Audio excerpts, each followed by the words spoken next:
Welcome back to our channel. Today, we will explore a new case, the case of Matthew Podolak. Matthew Podolak, known as Matt, was born on June 10, 1975, in Parma, Ohio, USA. He is the son of Patricia and Joseph Podolak in high school. He was a member of the hockey team. After graduating, Matthew joined the United States Navy and completed his military service. Upon returning to civilian life, he worked at an industrial finishing company owned by his uncle. However, Matthew's work environment was challenging, according to his sister, Chrissy DeLuca. Some of his co-workers disliked him, partly because he was set to receive a promotion they believed he did not deserve. Meanwhile, his uncle was grooming him to eventually take over the business. Matthew had a passion for outdoor activities and enjoyed boating, hiking, fishing, hunting, as well as playing softball and hockey in his free time. In 2003, he met Holly McFeature,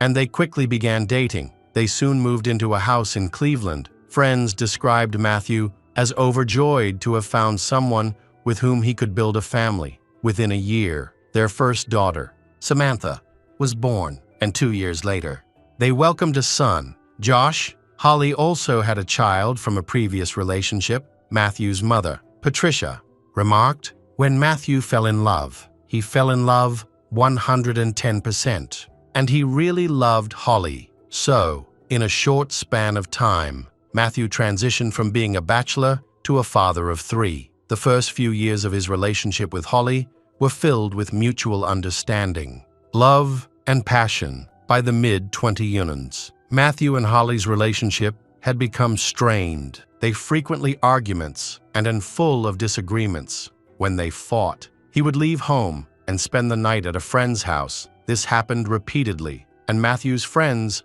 urged him to end the relationship, as they felt Holly was selfish and untrustworthy. However, Matthew always returned to Holly. He had a life insurance policy naming Holly as the beneficiary. His friends advised him to remove her as the beneficiary, but he ignored their suggestions. According to Russell, Matthew's best friend, his emotions during this time fluctuated dramatically. He was sometimes very happy, at other times crying, and occasionally seemed scared. Russell also observed that Matthew had become depressed. Still, Matthew remained hopeful about raising his 3 children, concerned about the unstable environment at home. Russell advised him to take precautions, including removing any weapons from the house. In 2006, after the hockey season ended, Matthew started gambling online, which led to significant financial losses. His family and friends noticed that he seemed unwell and increasingly depressed.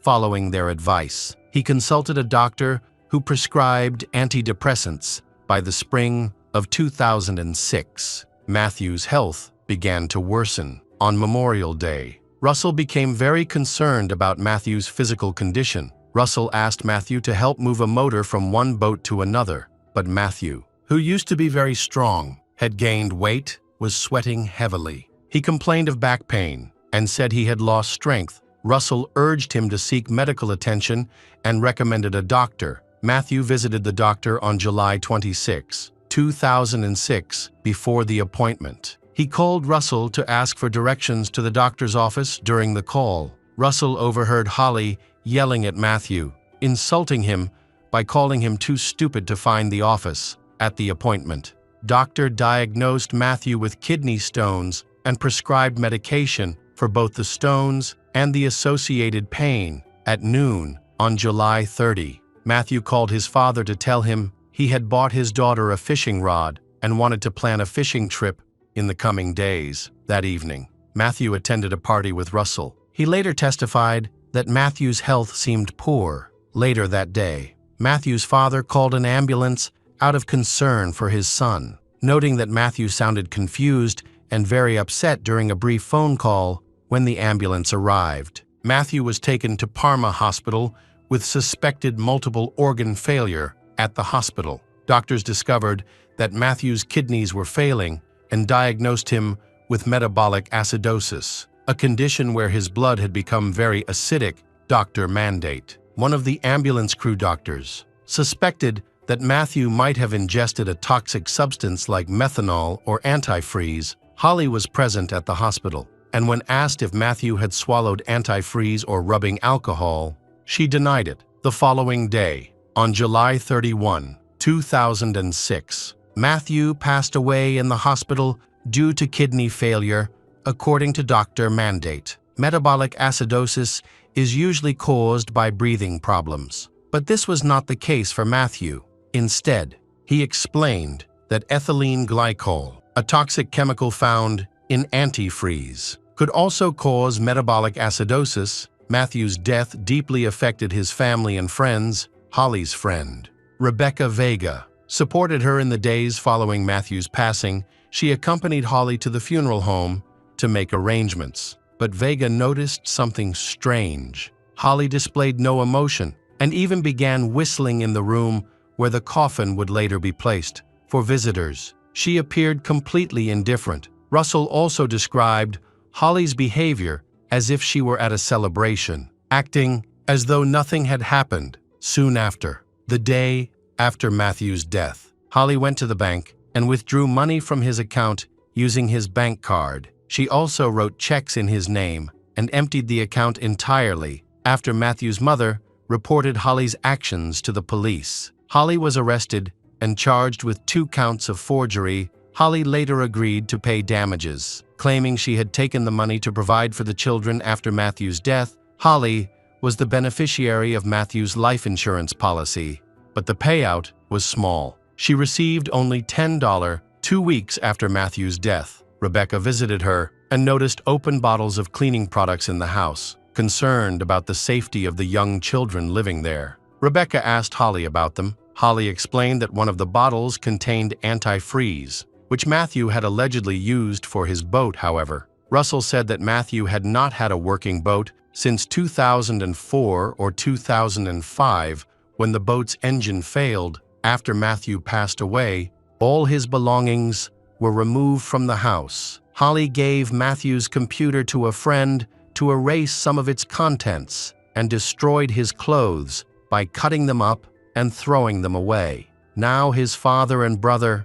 have no things left of Matthew to remember. The autopsy revealed that Matthew had large amounts of ethylene glycol, the active ingredient in antifreeze, in his system. Holly claimed that Matthew might have ingested it intentionally to harm himself. However, the medical examiner was unable to determine the cause of death. Additionally, Holly told she had no idea what antifreeze was. She gave conflicting accounts to others, including telling a friend that Matthew had died at work. She also said that one of his colleagues could have poisoned him out of envy because he was the boss's nephew and had an advantage over other employees. However, Matthew's family believed that the culprit could have been someone much closer. Holly's sister claimed that Holly cried in the car before the funeral, but her lack of emotion during the service surprised Matthew's family. Later that year, Holly met Jameson Kennedy, her ex-boyfriend, at a bar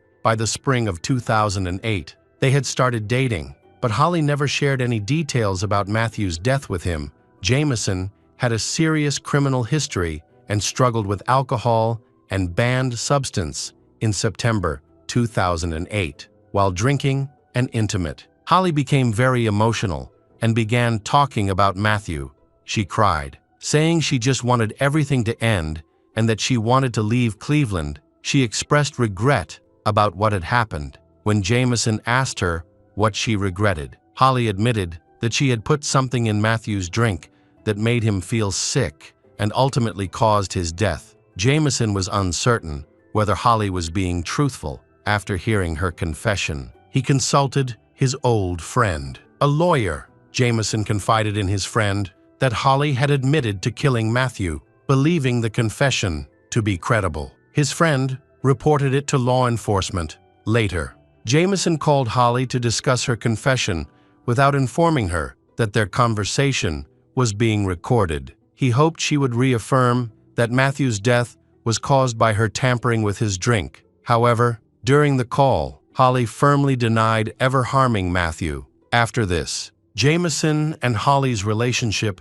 began to deteriorate. Jameson suspected her of being unfaithful. On November 8, 2008, he visited her house to confront her and express his anger. Frightened, Holly called the police. When officers arrived at the house, Jameson attacked them. He was arrested and charged with assault. He was subsequently sentenced to 10 years in prison for assaulting the officers following his arrest. Jameson decided to inform the police about Holly's confession, so there was more and more evidence pointing to Holly being involved in Matthew's death. Police had initially begun investigating Matthew's death in 2007 after the autopsy report was released. However, since the police did not consider Matthew's death to be a homicide, the case stalled. Dr. Galita, a forensic pathologist and medical examiner with over 10 years of experience, conducted Matthew's autopsy the day after his death, in January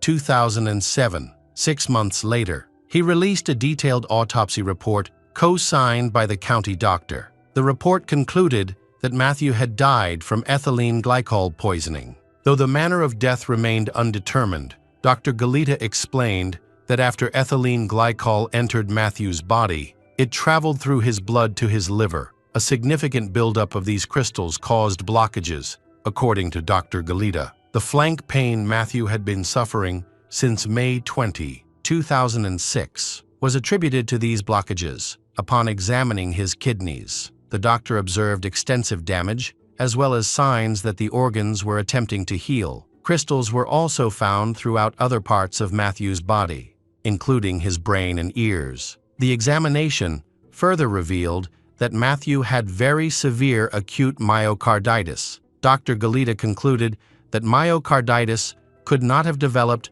from one episode of acute ethylene glycol intoxication. Instead, it would have required at least 3 months to manifest. He concluded that Matthew died of chronic ethylene glycol poisoning that occurred over a 3-month period. Matthew's friends noted that his favorite drink was raspberry iced tea, which he frequently brought to work. Matthew's friend mentioned that Holly occasionally delivered Matthew's lunch to work, which always included a bottle of raspberry iced tea. In August 2007, police discovered 2 bottles of Pensarn antifreeze in Holly's garage. In 2010, 3 years after the original autopsy report, the forensic expert issued an amended report concluding that Matthew had died from chronic ethylene glycol poisoning and declaring his death to be a homicide. The amended report did not change the cause of death, but changed the manner of death to homicide. In July 2012, Holly McFeature was charged with the aggravated intentional killing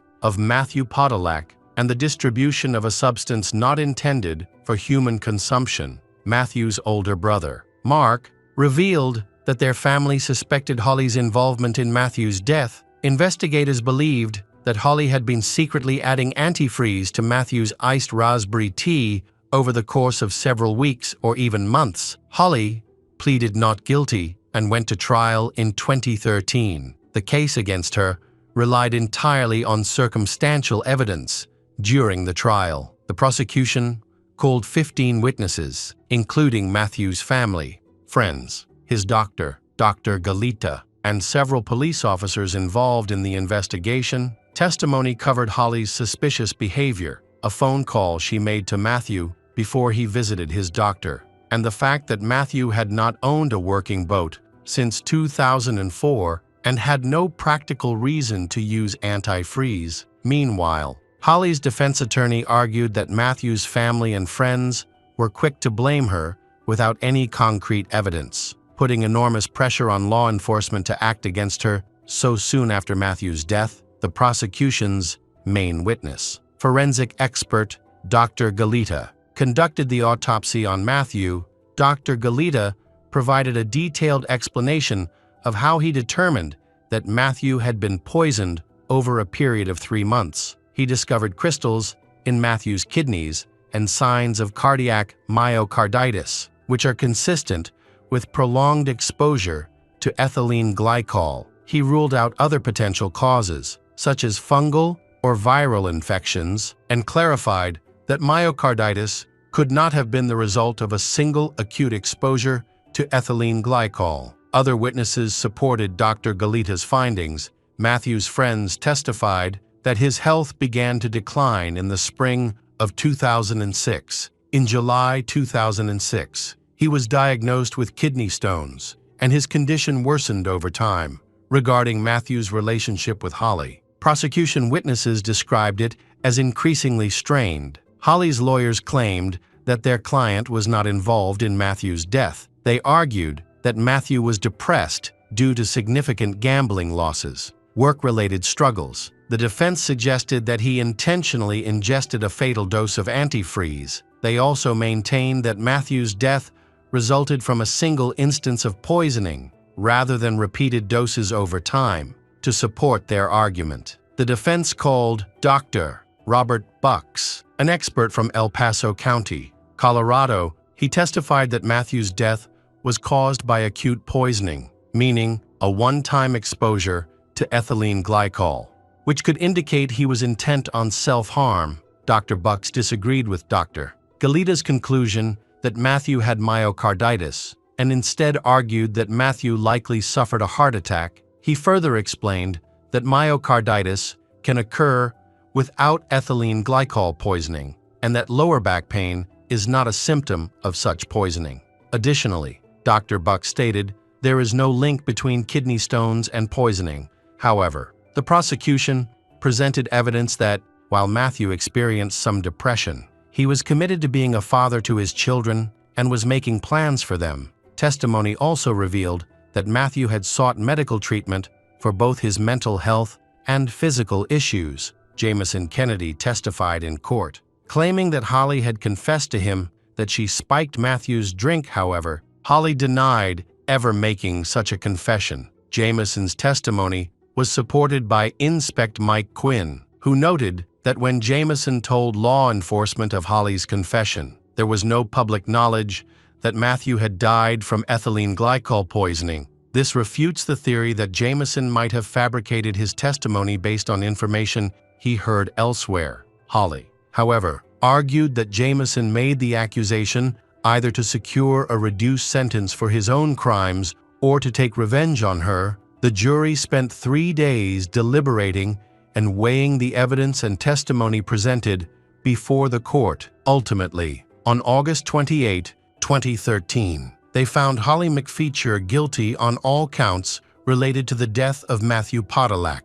Evidence of questionable conduct, particularly her use of ethylene glycol and her strained relationship with Matthew, played a significant role in Holly's conviction. The court sentenced Holly to life in prison, with the possibility of parole after 30 years. This decision reflected the seriousness of the case, as well as the significant risk that Holly's actions posed to others. Although she would be eligible to apply for parole after 30 years, the success of her parole request would remain a major challenge and was uncertain. Hello, crime enthusiasts. Are you ready for another chilling investigation?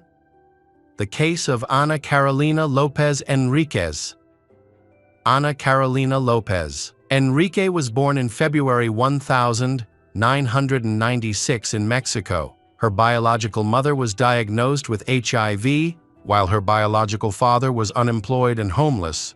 With such circumstances, it was difficult for her to have a normal childhood. However, her life changed when she met a man named Efren Lopez Tarango and his wife. Efren was born in 1924 in Chihuahua. By the age of 20, he and his first wife had 6 children, but their marriage eventually ended in separation in 1997. At the age of 65, he remarried. His second wife, Albertina Enriquez Ortegon, was 45 years old. They wanted children of their own, but were unable to conceive. So, they decided to adopt a child. After some time, Efren and Albertina met a little girl who had just turned 1 year old, Ana Carolina. They completed the adoption process at a family integration center known as DIF. After realizing their dream of becoming parents, they registered Ana as their daughter legally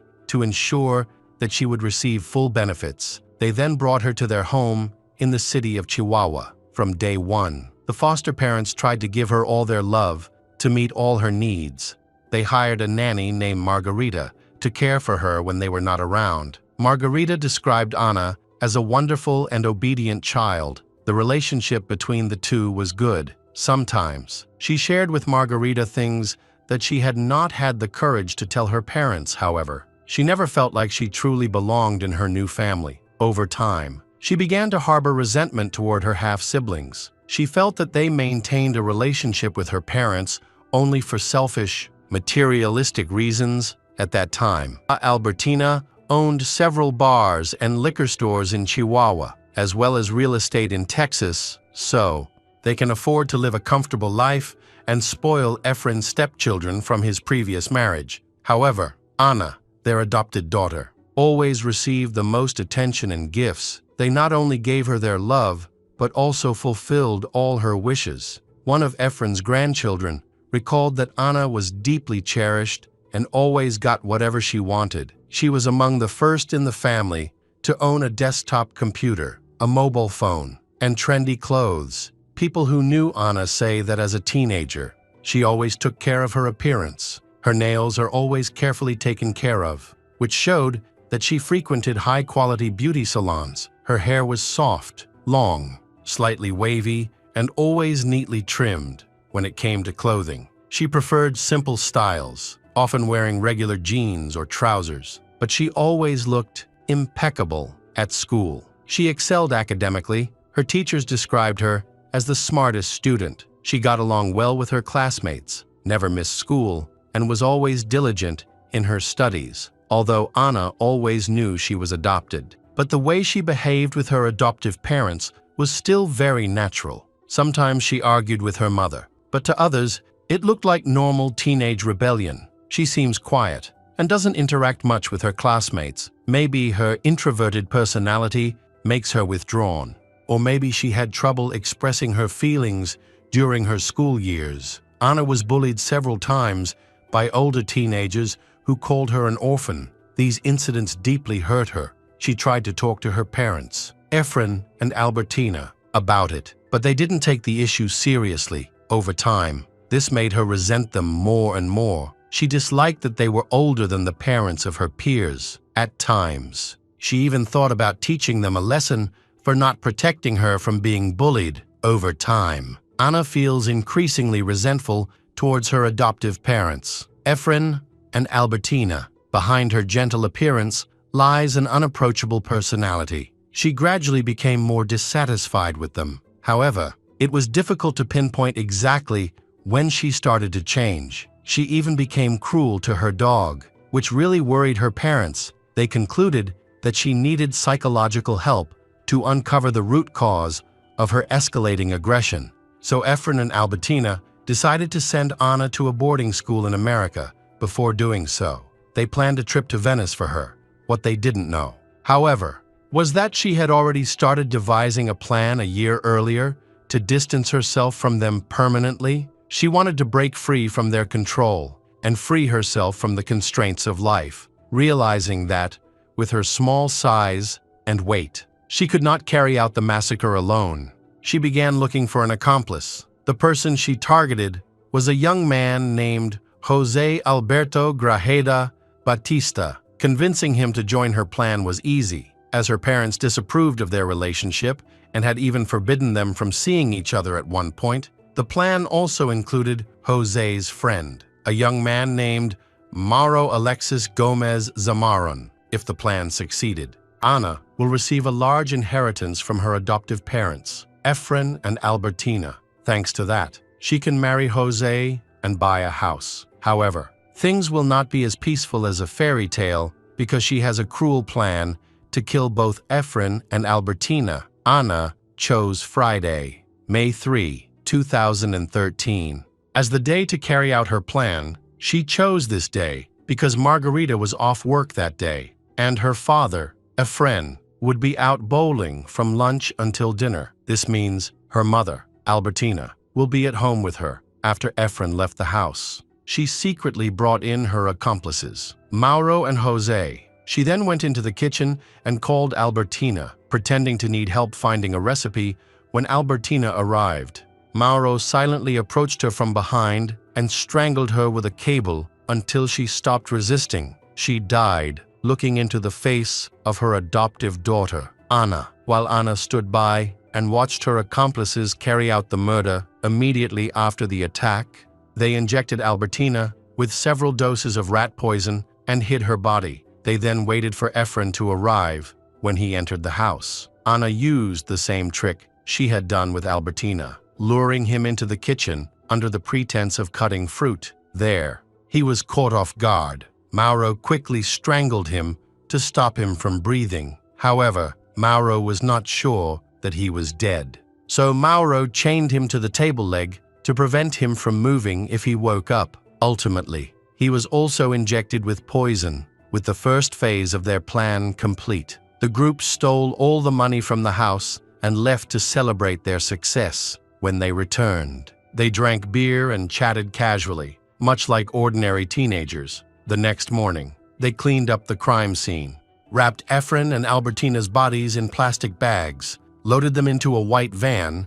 They then drove to the ring road, stopping briefly to buy gasoline, before selecting a suitable location to dispose of the bodies. A short while later, they realized they had nothing to ignite the corpses. They got back in the car and drove to the nearest store to buy matches. In the end, Jose burned their bodies. They were surprised that the fire spread so quickly that smoke was still clearly visible as they drove away. They then continued to burn Efren and Albertina's car. When they were done, they returned to the city. Mauro went straight home, while Anna and Jose stopped at a restaurant for something to eat. After visiting several stores to buy new mobile phones, Anna tried on various wedding rings, while Jose purchased a watch. Later in the afternoon, they attended a party at the place where Jose worked part-time as a waiter.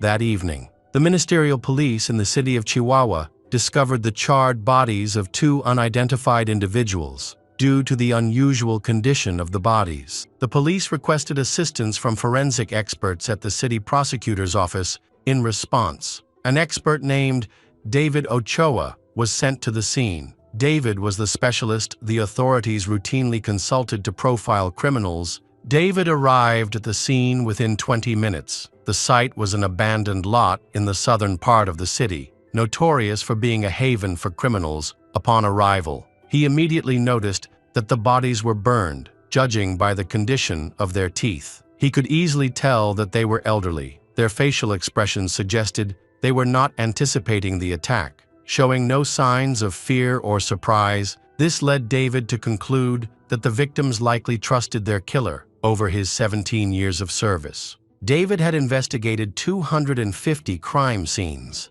Part of his expertise involved constructing psychological profiles of criminals. He approached crime scenes as though they were works of art, analyzing every detail to understand the mind of the perpetrator. Even the smallest clues would reveal whether the attacker enjoyed inflicting pain or derived pleasure from the crime. Autopsies revealed that one victim was a woman in her 60s and the other a man in his 90s. The ages of the victims made the case extremely rare, especially since less than 1% of murders at the time involved people over 80. As experts worked to clarify the details of the incident, Anna attempted to report the disappearance of her parents, Efren and Albertina. Initially, she reached out to her aunt, who advised her to contact the police and file an official report.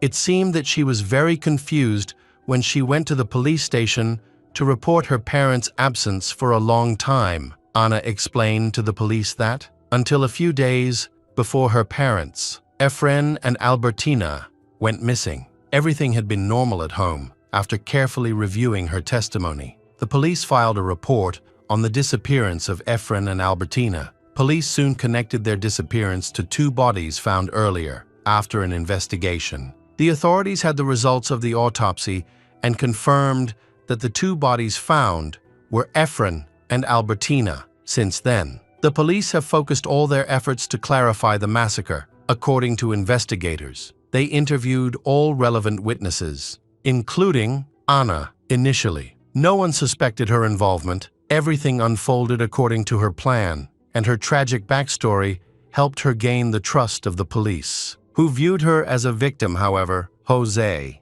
a man with a troubled past, began to reveal contradictions in his testimony. Investigators pointed out inconsistencies in his testimony, causing him to waver. Within minutes, he confessed that he, Ana, and Mauro had killed her adoptive parents, Efren and Albertina, as part of a revenge plan she had devised. After confessing, he sought psychological support. Once he regained his composure, he provided a detailed account of the crime. According to Jose, the murders were motivated by Ana's resentment toward her adoptive parents, Efren and Albertina. One day, he asked if she wanted him to solve the problem for her. She agreed, and from that point on, the group worked together to devise a plan to kill Efren and Albertina. Meanwhile, Ana has a change of attitude after Jose is questioned again. Without hesitation, Ana confidently told the police that she felt no regret for her actions. Her only concern was that she could no longer marry Jose. The fact that she had taken the lives of her adoptive parents, who loved her like their own daughter, did not trouble her. According to Ana, she could no longer endure their presence in her life, and their murder gave her a sense of freedom. Her calm demeanor remained even as she recounted everything in court. Ana's calmness while committing this barbaric crime attracted the attention of the prosecutor's office. They noticed that she showed absolutely no remorse. Investigators and trial participants have emphasized Mauro's role, who is alleged to have suggested how the crime was carried out. Therefore, the prosecutor's office tried to prove that the crime was a deliberate crime with bad motives and aggravating circumstances, such as personal gain. Under the country's criminal code, such a crime can be punished with life imprisonment. In Ana's case, the law was applied differently. The Supreme Court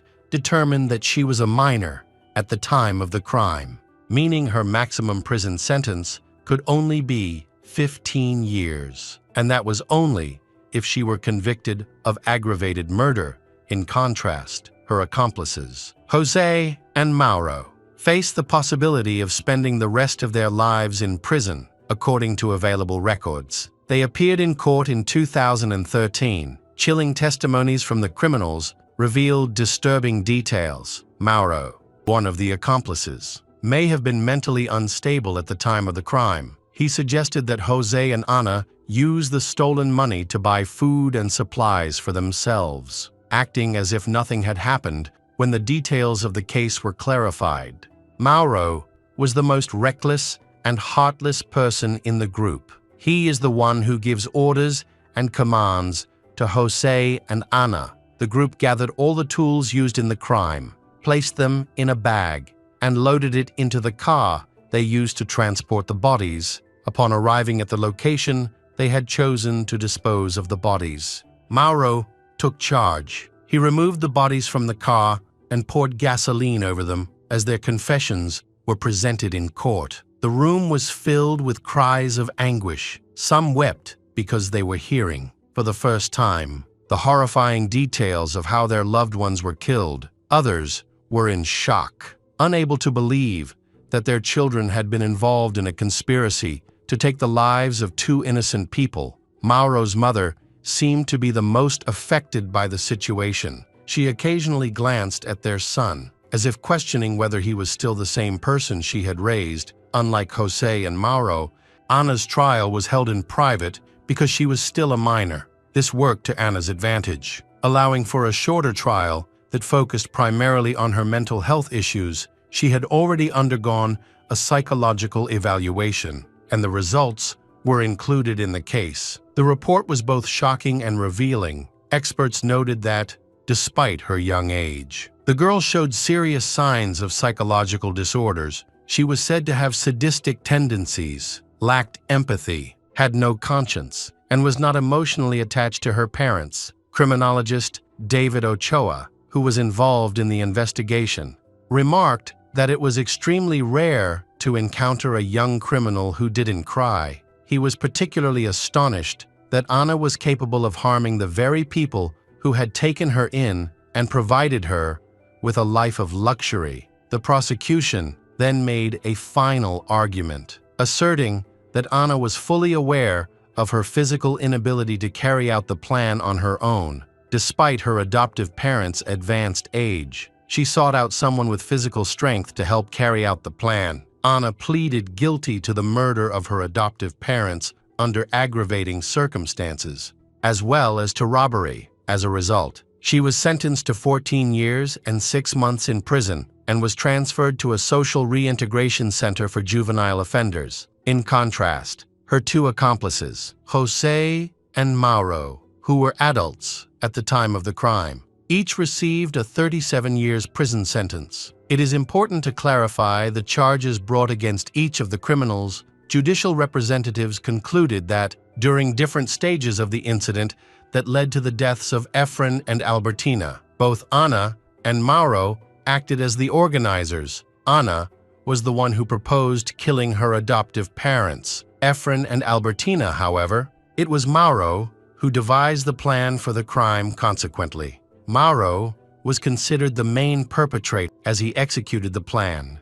While Anna played the role of an accomplice, Anna provided Jose and Mauro with information about her adoptive parents, chose the date of the attack, and assisted in preparing the crime after the verdict was announced. Relatives of Efren and Albertina spoke out. They could not believe that this had happened to their loved ones. They also found it disturbing that Anna showed no visible signs of remorse. One of Efren's nephews mentioned that Anna was not only loved by her foster parents, but also had all her wishes fulfilled. He said that although Anna sometimes showed rudeness like other teenage girls, she was still a gentle child. Additionally, Efren's family announced their intention to appeal to the state Congress to lower the age of criminal responsibility to 16 years. This is because Anna, due to her young age, could be released from prison relatively soon. Despite the severity of her crime, they found this deeply unjust.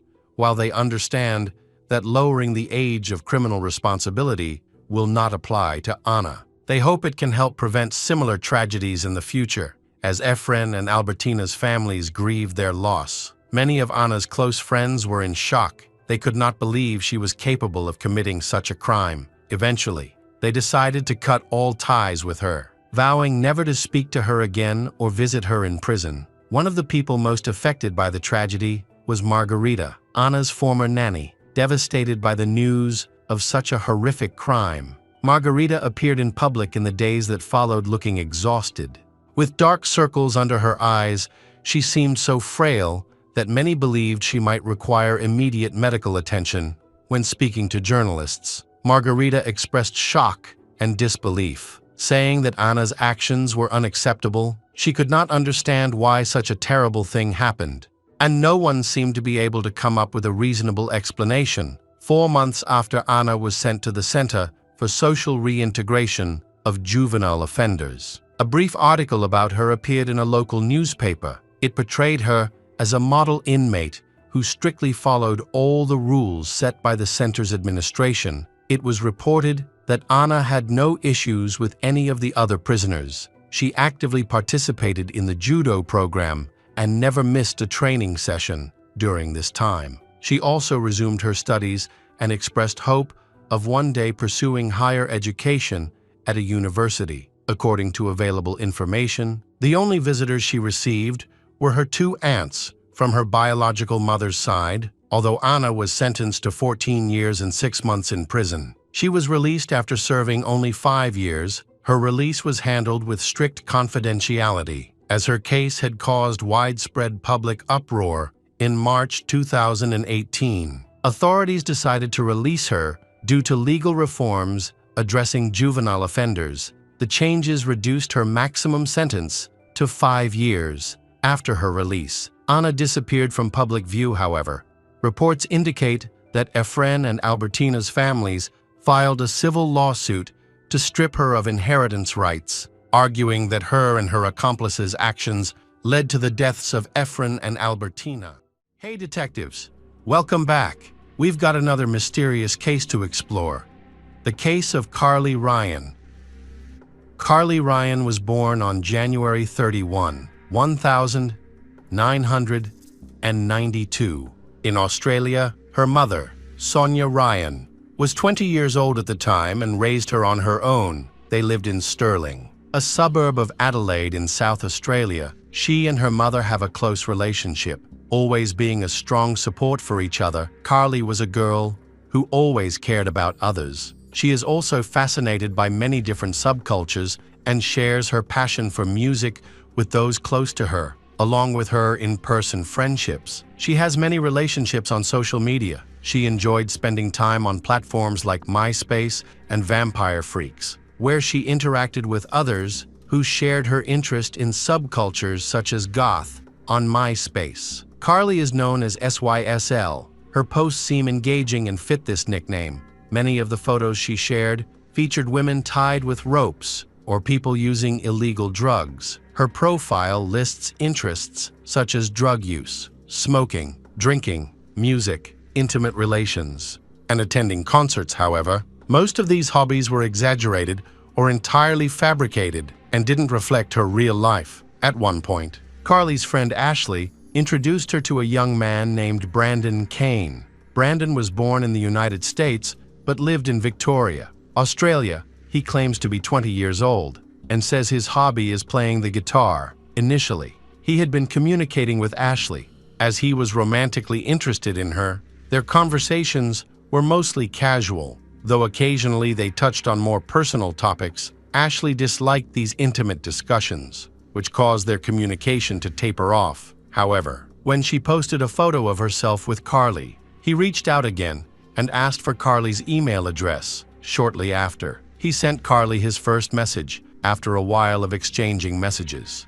Carly fell in love with her new acquaintance, Brandon. He matched her idea of the perfect guy. Their conversation quickly turned romantic. Moving from messages to phone calls, the two stayed in touch for over a year, and as time passed, their feelings for each other grew stronger. Carly became completely captivated by Brandon and believed he was the love of her life. She even told all her friends and her mother about him. However, her mother, Sonia, was cautious about this relationship, recognizing the potential risks of such communication. It's unclear whether Sonia knew his age, but she suspected that he might be completely different from the person he claimed to be. At times, Sonia monitored her daughter, especially when Carly was chatting with Brandon. She had previously accessed Carly's MySpace account. The conversations there did not arouse any suspicion, even quite innocent. However, what shocked her was the photos found there. Because they were very private in nature, Sonia quickly expressed her concerns to her daughter, Carly, but she dismissed them. Although she herself sometimes found Brandon's behavior strange, some of his actions really made her insecure. Any parent would be alarmed by a 20-year-old man communicating with a 14-year-old girl. Not only was there an age difference, the demands he made on Carly were even more unusual. For instance, one day, Brandon asked Carly to kiss her friend Ashley and record it on video. Carly agreed because she really liked Brandon. However, Ashley was more cautious and wondered if the video might end up on an untrustworthy website. Her concerns grew when Carly began communicating with a man named Shane, who claimed to be Brandon's adoptive father. Like Brandon, he also had a MySpace account. Shane described himself as an honest security guard and a former military officer. He also claimed to have worked as a bodyguard for Marilyn Manson. It seemed that he and Brandon shared not only an interest in music, but also in underage girls. He frequently called Carly on the phone, even when she was spending time with her friends, and asked them inappropriate questions. For instance, he would ask if they were bisexual or if they enjoyed kissing other girls. Ashley felt uncomfortable with Shane's behavior and eventually confided in Carly about it. However, she reacted negatively, leading to an argument between the two friends. Despite this, she was eager to meet Brandon in person. The meeting was arranged for January 26, 2007. However, at the last minute, he announced that he could not come and said that his father, Shane, would come to see her. She happily agreed to this. At this time, Shane has acted as a father figure in Carly's life. Her mother, Sonia, was initially hesitant about allowing a stranger into their home, but Carly was adamant. In January 2007, Shane, a man who appeared to be around 50 years old, arrived at their house. In a light blue car, he was dressed in a security guard's uniform and, for some reason, quickly managed to gain Sonia's trust. Not only does Sonia allow Shane into her home, she also allows Carly to go shopping with him on his trip to the mall. He bought Carly a lot of things. Most of the gifts seem normal, but some raise suspicions. In total, he spent about $260, however. This generosity was a ploy, as he used the opportunity to secretly watch Carly undress while she tried on clothes during Carly's birthday party. She spent much of her time with her ex-boyfriends, which greatly upset Shane. He felt that she wasn't giving him enough attention. Later in the evening, he managed to gain Carly's favor and went for a walk with her and her friend, Rihanna. While walking, he tried to force two girls to kiss. Rihanna refused, which caused Carly to burst into tears and run back to the house. One night, when Carly was sleeping, something strange happened. Shane climbed into her bed and whispered that he loved her very much and that he wouldn't let anything harm her. The next morning, Ko recounted the entire event to her mother, Sonia, immediately. Her mother confronted Shane to clarify matters. Sonia asked her daughter whether he had touched her, and she answered yes. However, she did not want Brandon to know about this. She even asked her mother to speak with Shane and resolve the situation peacefully. However, Sonia was furious. She decided to cut all ties between Carly, Brandon, and Shane not long after. She sent Shane a letter demanding that he stop contacting her daughter and threatened to involve the police if he didn't comply. Shane's reply was full of anger. He acknowledged there was some truth to what Sonia had accused him of and warned her that he intended to sue her. Although Shane is no longer at their house, Sonia knows that she and her daughter, Carly, are still in danger. There's also a chance he'll try to get back in touch with Carly. However, at this stage, Sonia had no idea that the man who appeared in her house wasn't Shane. He wasn't a security guard, a former soldier, or even the father of someone named Brandon. In fact, both Shane and Brandon's identities are fabrications, created by the same person, Gary Francis Newman. But who is he? The woman, known to Australian media as Christine, found her home had become a prison after marrying Gary. He sought to take complete control of her life. Christine said he would often beat her for seemingly trivial reasons, such as wanting to go shopping with friends or being a few minutes late. These would send him into a rage. Christine worked at a strip club, and her husband, Gary, took all the money she earned when she refused to return to work. He forced her to go back. One day, when she mentioned she planned to go shopping with a friend, he violently dragged her into a room. He pinned her down and began beating her until she lost consciousness. Afterward, he left her lying on the floor. Miraculously, she managed to crawl to the front door, where Gary's mother happened to arrive, shocked by her condition. His mother immediately called a doctor. During the examination, the doctor asked Christine if her husband, Gary, had assaulted her. However, Gary's presence intimidated her into silence. He even squeezed her hand so hard that he broke several of her fingers. Eventually, she found the courage to escape and relocate to Melbourne. Gary seemed unbothered by her departure. He felt free and began to act on his instincts. He became interested in adult films featuring women in schoolgirl uniforms. It wasn't long before he had the idea to make his dark fantasies a reality before pursuing Carly. Gary has tried many times to get acquainted with other girls, each time assuming a new identity. Amazingly, between 2002 and 2003, he created over 200 MySpace accounts. During this period, he tried to establish contact with a 14-year-old girl in the United States, referring to her as a princess and even calling her his wife, using the pseudonym Nesh. He also spoke to another girl in Singapore and even flew there to meet her. However, she deceived him and did not show up, which deeply affected his mental health. He confided in a friend, saying the girl would pay for this betrayal. Gary's obsession soon spiraled out of control. At one point, he contemplated getting his own daughter, who was under 13 years old, to lure her into having intimate relations with him. Thankfully, he never acted on this horrific plan when it came to Carly. He hoped she would accept his advances and envisioned starting a new life with her. He even told his colleagues about his plans to move to Adelaide. However, when his intentions were exposed, he realized his dream was slipping away. Consumed by anger, he decided to seek revenge. He wanted Carly to suffer. That became his dark goal. During February, Gary and Carly remained in contact while impersonating Brandon. He hinted at Shane's presence, and she agreed to meet. His task was to find a young man to play the role of Brandon. He was well prepared for this plan. As he had previously adopted a 17-year-old boy,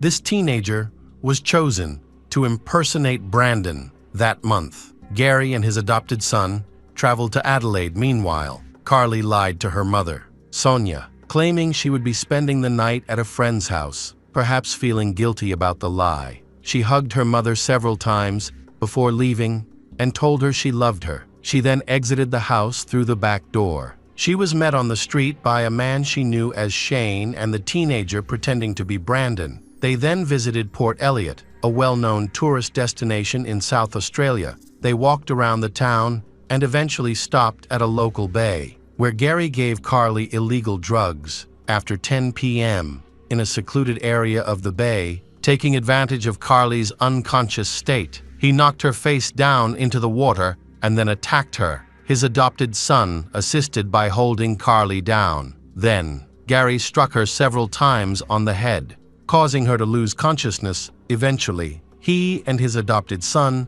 threw her into the water, intending to drown her, and she did not survive. The next morning, a woman named Kim Griffin discovered Carly's lifeless body. Unable to find anyone nearby to assist, she ran to the closest parking lot, where she encountered a fisherman named Ian Slate. Ian agreed to help, and together they pulled Carly's body onto the shore. After checking for a pulse, they realized she was already dead. Minutes later, Kim contacted the police and emergency services. On February 20, 2007, Carly was officially declared deceased.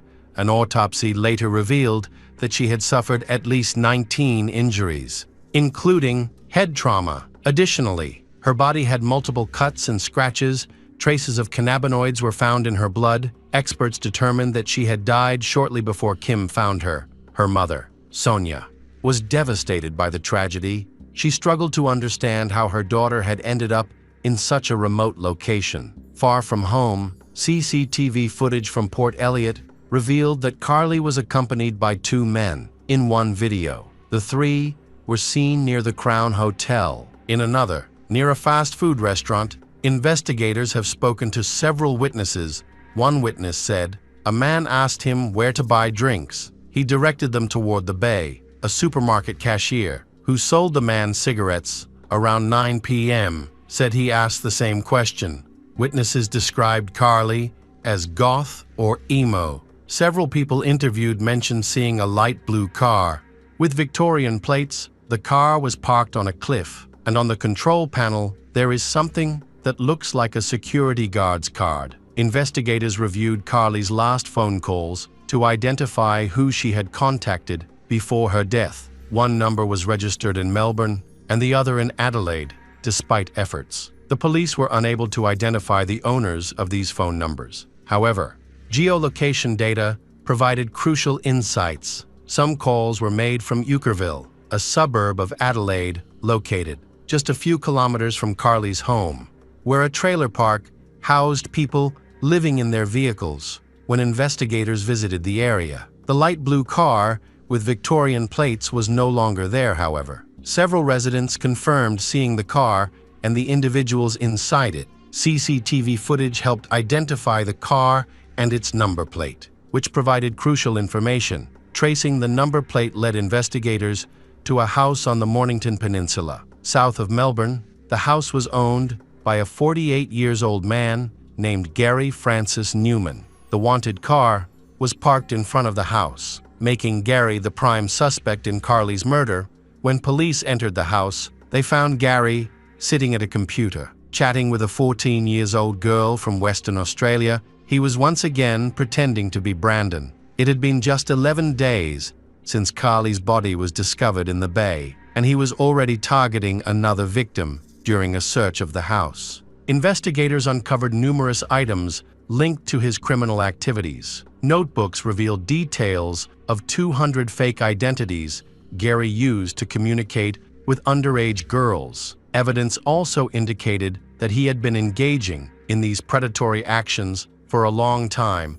One particularly chilling note read, "Rest in peace, Carly Ryan." Police also found sand from Port Elliot on Gary's shoes. Unfortunately, by the time of his arrest, he had already deleted many messages from his profile, and most of the messages between him and Carly were lost. However, recordings of phone calls with Carly were recovered from his computer, including conversations where he pretended to be Brandon. The last exchange between he and she took place shortly before her death, during which they arranged to meet on the 19th, when experts compared Gary's DNA to samples found on Carly's clothing. They determined that the samples matched. This proves that he had contact with her and was at the beach on the day of the murder, even though the evidence is very clear. He maintained his innocence. He tried to blame his adopted son. However, the boy gave a completely different account, accusing Gary of being responsible for everything.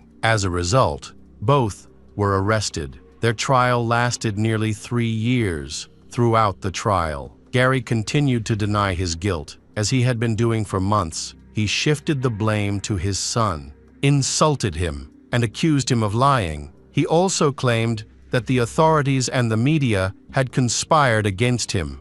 While in prison, he wrote several letters to his relatives, asking them to help him and support his alibi. However, instead of helping him, his family reported his requests to the police until the trial ends. Carly's identity remains absolutely secret. The only publicly known details were about her personality. Initially, the media portrayed her as a troubled teenager, and it was reported that she had wanted a relationship with an older man. This information caused the case to receive nationwide attention. The first court hearing occurred on October 20, 2009, at the Supreme Court of South Australia. Just before the trial began, Justice Trish Kelly declared that evidence, such as conversations between Gary and other teenage girls, would not be admissible. She would only admit evidence that was directly relevant to Carly's case. The prosecution argued that Gary and his adopted son jointly managed the profiles of Brandon and Shane.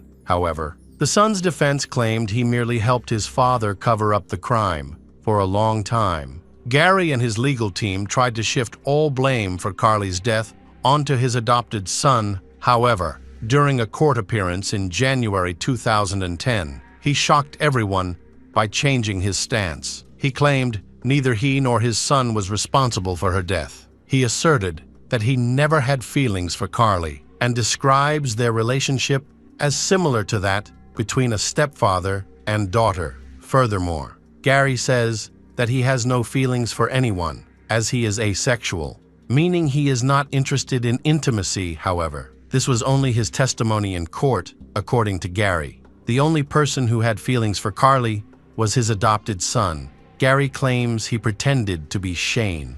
While his adopted son played the role of Brandon, he explained that he had been obsessed with social media for a long time, which he attributed to his bipolar disorder and obsessive-compulsive disorder. He stated that he fabricated the situation as part of a study, which he intended to use for writing a book about social media manipulation. Although he denies causing Carly's death, he admits to taking her away from her home to explain his actions. Gary said that Carly and his adopted son had attended a party in town, and only then did he meet them. Finally, he and his son returned home. Leaving Carly alone on the beach, he hoped that this testimony would have his charges reduced to manslaughter, suggesting that Carly had harmed herself. However, the jury did not accept this testimony. As a result, Gary Francis Newman was convicted of Carly's murder. On January 21, 2012, a judge sentenced Gary to life in prison without the possibility of parole until he had served 29 years. All charges against his adopted son, who was a minor at the time, were dropped. The son's identity was never revealed following the trial. Sonia Ko founded the Carly Ryan Foundation, a nonprofit focused on promoting online safety following the tragic loss of her daughter Carly. Her goal was not to stop young people from using the internet, but to ensure they could do so safely over time. The foundation's efforts led to the introduction of a new law addressing grooming and cybercrimes, particularly cases where offenders concealed their age and identity. Sonia regularly gives educational presentations to schools in Australia and New Zealand. She is a symbol of resilience for many families and always try our best to prevent similar situations from happening again. Hello friends, welcome to our channel. Today, we're going to take a look at another horrible case with you, the case of Erica DiNardo. Erica DiNardo was born in Novi Ligure. Her parents were Francesco DiNardo and Susanna Cassini, and she had a younger brother named Gianluca, her father. Francesco was an engineer and a top manager at a local chocolate company. He was a respected man who built his success through hard work. After moving from southern Italy, Susanna, her mother, worked as an accountant at the same company. But after having Erica and Gianluca, she chose to become a full-time homemaker to focus on raising her children. Susanna was very religious and frequently attended church, spending her free time dedicated to family life. The Susanna family lived in a spacious villa in the suburbs of Novi Ligure. Erica was a 16-year-old girl from a wealthy family. She did not show much interest in studying during her school years, but in high school, she began taking accounting courses at the urging of her mother, where she seemed to prove academically successful. Her younger brother, Gianluca, was 11 at the time and focused on his studies. Hoping to follow in his father's footsteps, their family life was peaceful and stable, with no signs of impending turmoil. Then, on February 21, 2001, everything changed. One evening, two women were driving down a narrow street in Novi Ligure when they saw a girl walking. She was covered in blood. The women quickly stopped to help her. The girl introduced herself as Erica and informed them that someone had just attacked her mother and younger brother. What surprised them was that the women were Erica's neighbors. They checked on Erica and called the police, who quickly arrived at Erica's family home. When the police arrived, they entered the house and witnessed a horrific scene. On the kitchen floor, they found the body of 42-year-old Susanna. The kitchen table was knocked over and broken. Susanna had been attacked and murdered. Bloody shoe prints could be seen on the floor. Police then began searching for Erica's younger brother, who, according to Erica, had also been assaulted. They first checked the ground floor but did not find him, so they began to search upstairs. At the bottom of the staircase, they discovered a strange blue liquid of unknown origin. They found Gianluca in the bathroom, where the scene was even more gruesome than downstairs. The boy had suffered 57 stab wounds. At first, the police investigating Erica's house suspected that a robbery had taken place and resulted in murder. However, the brutal nature of the attack was extreme and inconsistent with typical robbery scenarios, where thieves often restrain their victims and attempt to conceal their actions. Leaving survivors would have added to the evidence against them. Furthermore, it was odd that the intruders chose to break in late at night when all the residents would likely be home. This made the police suspicious. When Francesco returned home, he was deeply saddened to learn that his wife and son had passed away. He tried to comfort Erica. Holding her in tears, Erica told police that she had been in her room upstairs that night, listening to loud music. At about 8:03 p.m., her mother and younger brother returned home from shopping. When Erica turned down the music, she heard screaming from the first floor, followed by a struggle on the stairs. She then saw a strange man attacking her younger brother in the bathroom, and he quickly turned on her mother. in a desperate attempt to protect Erica. Her mother screamed for Erica to run and save herself. Erica ran into the living room, where she grabbed a bottle of whiskey from the table and smashed it over the attacker's head, allowing her to escape the house. Minutes after Erica ran into the street, several neighbors in cars stopped to help and called the police. The Carabinieri arrived quickly on the scene, and Erica was able to get a clear look at her attackers. She provided sketches that accurately described the two men. The first man had a thick beard, was large in build, and looked much older because of his gray hair. The second attacker was of average build and appeared to be about 25 years old. Forensic scientists examined the crime scene and confirmed that the attackers had entered the house through the garage. However, neighbors reported that the family pets had been quiet throughout the evening. Although they appeared to react aggressively to strangers, it appears that Gianluca tried to escape up the stairs, but was caught. At that moment, Susanna fought back desperately, reaching the kitchen, but eventually passed out and died from loss of blood. There was public outrage over the crime, which was the sixth case of attacks and robberies in which a certain gang of migrants was involved. The police had been unable to do anything about it yet, despite the suspected robbery. No valuables or belongings were found missing during a search of the family home, raising suspicions. However, the public shrugged off the news, blaming the government and police for their inaction. The debate over increased security and tackling illegal immigration has resurfaced, with news outlets across Italy criticizing the government's failure to manage the dangerous influx of migrants. There have been calls for citizens to take the issue into their own hands. Meanwhile, Erica continued to assist the police. They quickly noticed that she was not injured. Erica's demeanor was unusually calm and cold, which was surprising considering she had lost half of her family in a horrific event. Even the adult men in the police force struggled to cope with the scene of the tragedy, which was described as the bloodiest crime in the history of the Carabinieri police in the investigation. Despite this, Erica's apparent indifference to the situation was striking. The police decided to show her photos from previous robberies involving similar migrants from their database. During this viewing, she recognized a young man, the same person whose head she had struck with a bottle. His name is Arben, an Albanian from Italy with a permanent residence permit. The young man had a minor issue with the police, but it wasn't serious at that time. Police quickly located Arben and took him to the police station for questioning. They also discovered clothes at his home that matched the description of the attackers given by Erica. However, under questioning, he maintained his innocence. Arben provided a solid alibi, stating that on February 21 at 8:30 p.m., he was bowling with friends. His testimony was confirmed by both witnesses and surveillance camera footage, leading to his release. Furthermore,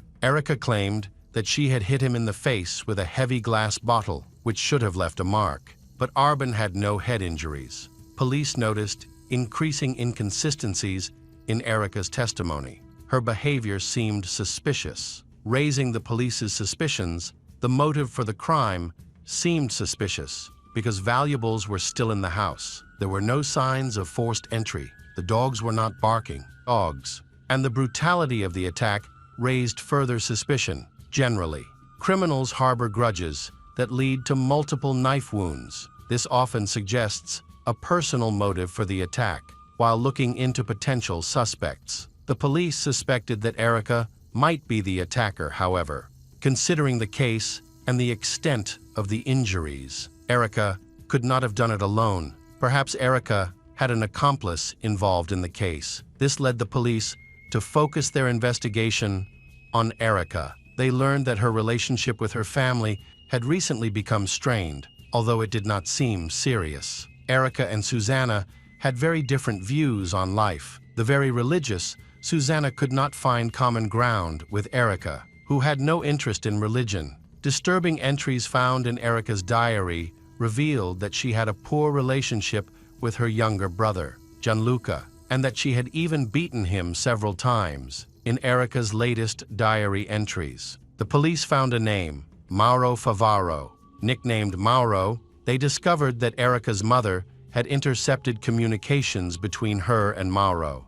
Prompting them to investigate further, Mauro was 17 years old, the son of a local bar owner. Erica had met him a few months before the tragedy, and there were rumors that they might even have been engaged. Susanna was against their relationship from the start, mainly because of Mauro's bad reputation. Susanna worried that Erica might make a serious mistake by rushing into a relationship as their relationship progressed. Several witnesses observed that Mauro and Erica's daily routines were similar. They would return home when their parents were at work or away on business trips. When they returned home, they would lock themselves in their room, where they would smoke marijuana and engage in various sexual activities, despite the disapproval of their friends. Their intimate relationship continued to grow. The young couple spent almost all of their free time together and neglected other aspects of their lives. Police believe that Susanna's anxiety and interference in Erica and Mauro's relationship could have endangered Susanna's life. They suspect that Erica may have attacked her younger brother, with whom she had a strained relationship. During this time, Mauro may have been attacking Susanna. On February 23, the police decided to take Erica and Mauro back to the crime scene to observe their reactions and behavior. Police claimed that Erica needed to reenact and describe the attack, hoping to uncover inconsistencies in her story that would reveal if she was lying. Erica continued to cooperate with the investigation, but after a thorough examination of the crime scene, the police quickly noticed discrepancies between the evidence and Erica's account. While Mauro sat in the house, he listened closely to his girlfriend's story. However, he remained silent the entire time and seemed very tense. It's clear that Mauro knows more than he is letting on. Later, the couple was taken back to the police station and placed in a small room. They were being filmed, and everything that occurred was recorded. But the Erica and Mauro were unaware of this. The Mauro appeared very anxious, while the Erica tried to soothe him. After a few minutes, they both began to relax a bit and started talking about some truly disturbing topics. Mauro describes in detail how he killed Gianluca and expresses his delight at the unusual color of the water in the bathroom. Erica believes that the police have no solid evidence against them, so they will probably be released after questioning. She has prepared carefully for this situation, telling Mauro that she will be the only witness and will protect him. Erica says that they can now openly declare their love for each other and walk around the city without fear. She then happily calls out to him and kisses him. At this point, the recording in the room ends. The prosecutor's office received a recording of confessions from Mauro and Erica regarding the massacre of Erica's mother and brother. The case shocked everyone, including the local community, who were preparing to take action against migrants. Erica was sent to the Biccheria Juvenile Detention Center in Milan, while Mauro was transferred to Ferran Porti in Turin. At the time, Mauro and Erica were being questioned separately, despite her earlier promise to keep the secret and protect Mauro, which was captured on video. However, when the police put pressure on them, Mauro and Erica began to blame each other. Erica claimed that Mauro had killed her mother first and then her brother. She said that she was locked in the bathroom and was only released by him after the crime had been committed. According to her, Mauro acted out of anger because Susanna would not allow them to be together. Erica claimed to be a victim of manipulation and said that she was so depressed at the time of the crime that she barely knew what she was doing. Erica remained in contact with friends and even mentioned that she would be released soon because she was innocent and had been harmed by Mauro. However, the police had good reason to believe that Erica was actually the one who initiated the massacre and was involved in the murder. Her relatives described Erica as confident, cool, and assertive, while Mauro was seen as passive. This led the police to conclude that Erica was the driving force behind the attack, making them a couple involved in the murder. During the investigation, a substance was discovered on the floor. Initially, Erica and Mauro intended to use a special poison instead of a knife to harm Gianluca. As the poison was not water-soluble, Gianluca accidentally knocked over the cup containing the poison as he ran up the stairs. Leading to the discovery of the substance by a forensic scientist, Mauro claimed that Erica was the mastermind behind the idea and the crime. Mauro began to insist that he had not entered Erica's house that day. He claimed that Erica had often expressed a desire to harm her family, as they were interfering with her happiness. Mauro then recounted that Erica had let him into the house that evening and given him rubber gloves and a knife. He insisted that he had refused her request to kill younger brother and mother, which enraged Erica. She then locked him in the bathroom and only let him out after she had finished with her family members herself. The prosecutor's office had strong evidence that Mauro had lied. Mauro then cooperated with the investigation. He revealed the location of the murder weapon, gloves, and poison eventually. These items were found through the analysis of new evidence. It was revealed that Erica had killed Susanna and Gianluca, but Mauro was also an accomplice. They had inflicted multiple stab wounds on the two victims on November 28, 2001. Erica's trial began as scheduled. She and Mauro both underwent extensive interviews and evaluations, which revealed that Erica had mental health problems. Specifically, she exhibited characteristics of narcissistic personality disorder, showing a strong dependence on the admiration of others. Erica and Mauro were both found to be sane and competent to attend the hearing. During the hearing, both accused each other. In the sequence of events that evening, a violent argument broke out between Erica and her mother when they returned home. Mauro was near the garage and, upon hearing the noise, rushed inside to drown out the noise and avoid alarming the neighbors. Erica turned up the music. Mauro then attacked her mother in the kitchen with a knife, covered her mouth to prevent her from screaming, and began to inflict several blows. During the struggle, Susanna knocked over a kitchen chair, breaking it. Seconds after the attack began, Erica joined Mauro in attacking her mother. Susanna fought off both attackers as best she could, but eventually she became weak and died. Before she died, she begged for Gianluca's life. Initially, the two did not intend to kill the boy, but since the child could be a witness, they decided to kill him as well. Erica and Mauro then attempted to drown him in the bathroom, but Gianluca fought back violently. They eventually decided to stab Gianluca after the murder. The two considered killing Erica's father, Francesco, but they were too exhausted and abandoned the idea. Believing they would not be able to overpower him, Erica and Mauro attempted to clean up the blood, but were unsuccessful. They then cleaned the knives to remove any fingerprints.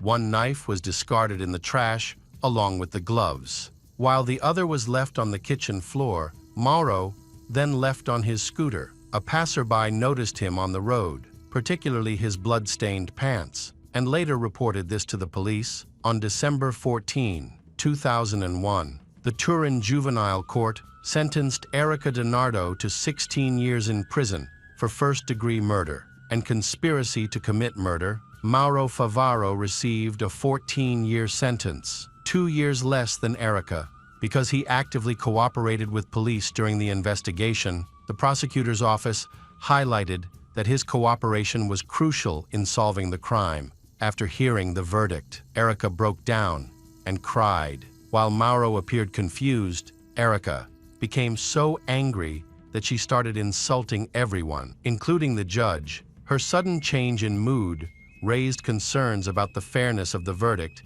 Erica and Mauro will spend part of their sentences in juvenile facilities until they turn 21, after which they will be transferred to adult correctional facilities. In 2005, Erica requested to be transferred to a prison with a more supportive environment. However, her behavior remained unchanged, resulting in her request being denied. A psychological evaluation in 2006 deemed Erica a danger to society, revealing a severe personality disorder that required long-term psychotherapy.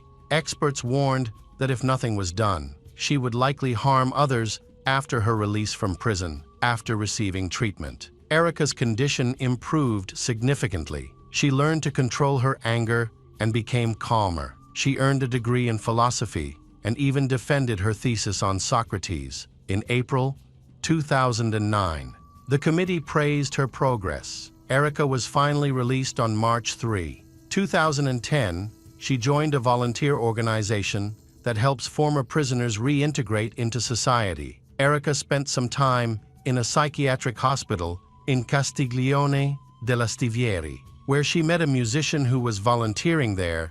They developed a romantic relationship, and she later married him. They moved to a farm near Lake Niposi. Throughout this time, her father, Francesco, remained supportive and close to her. Erica regrets her past actions. She misses her mother and younger brother and hopes that they can forgive her. In 2010, Mauro is released from prison. He finds a job as a bartender and moves in with a girlfriend. They later marry and have a daughter. However, in December, Mauro is seen visiting the graves of Susanna and Gianluca at a cemetery. The next day, news of this visit makes the front page of the local newspapers. Attracting the attention of Erica and her family, she feels that Mauro's act of visiting the grave is just a way for him to gain national fame. Erica finds it shameful that he takes pictures and tries to sell them to the media. Erica's actions, in this context, highlight her coldness. Mauro expresses remorse for his past mistakes. Hello again, true crime fans. We've got another mysterious case to explore, the case of Roxana Vargas. Roxana Vargas was born on September 11, 1988. Venezuela. She grew up in a warm and loving family with her older sister Mariana and parents Antonio and Ana Teresa. At 17, she graduated from the school at the dawn of the ball and received a scholarship from the Gran Mar Riscal Foundation to study social communications at the Catholic University of Santa Rosa in Caracas. So she and Mariana moved to the capital to live with their grandmother, who already lived there. Their parents frequently traveled to Caracas to visit them, cherishing the time spent together. By 2008, Roxana was in her 8th semester at the Faculty of Social Communications. She was also involved in the production of the well-known program Who Wants to Be a Millionaire. One of the last messages on her phone was sent on July 12, 2008. Said she was on her way to meet a friend at Plaza Venezuela. At the time, she was in the Chacom area, but then she disappeared. Initially, detectives suspected that she might have been a victim of a robbery or kidnapping. This suspicion comes from the quick kidnappings, where criminals would abduct victims for a few hours to demand a ransom, releasing them afterward. Unfortunately, many of these incidents ended tragically, with some victims being killed if their families could not pay the ransom. Investigators have ruled out a kidnapping.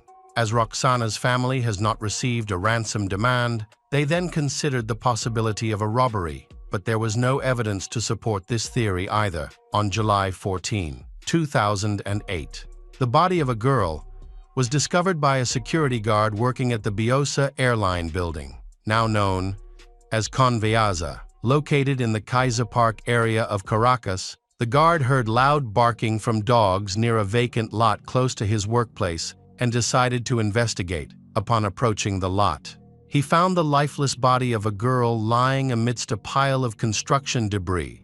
Shocked by the discovery, he immediately contacted a criminal investigation agency. Detectives arrived at the scene and determined that the body was buried under rubble, stones, wooden boards, and other waste.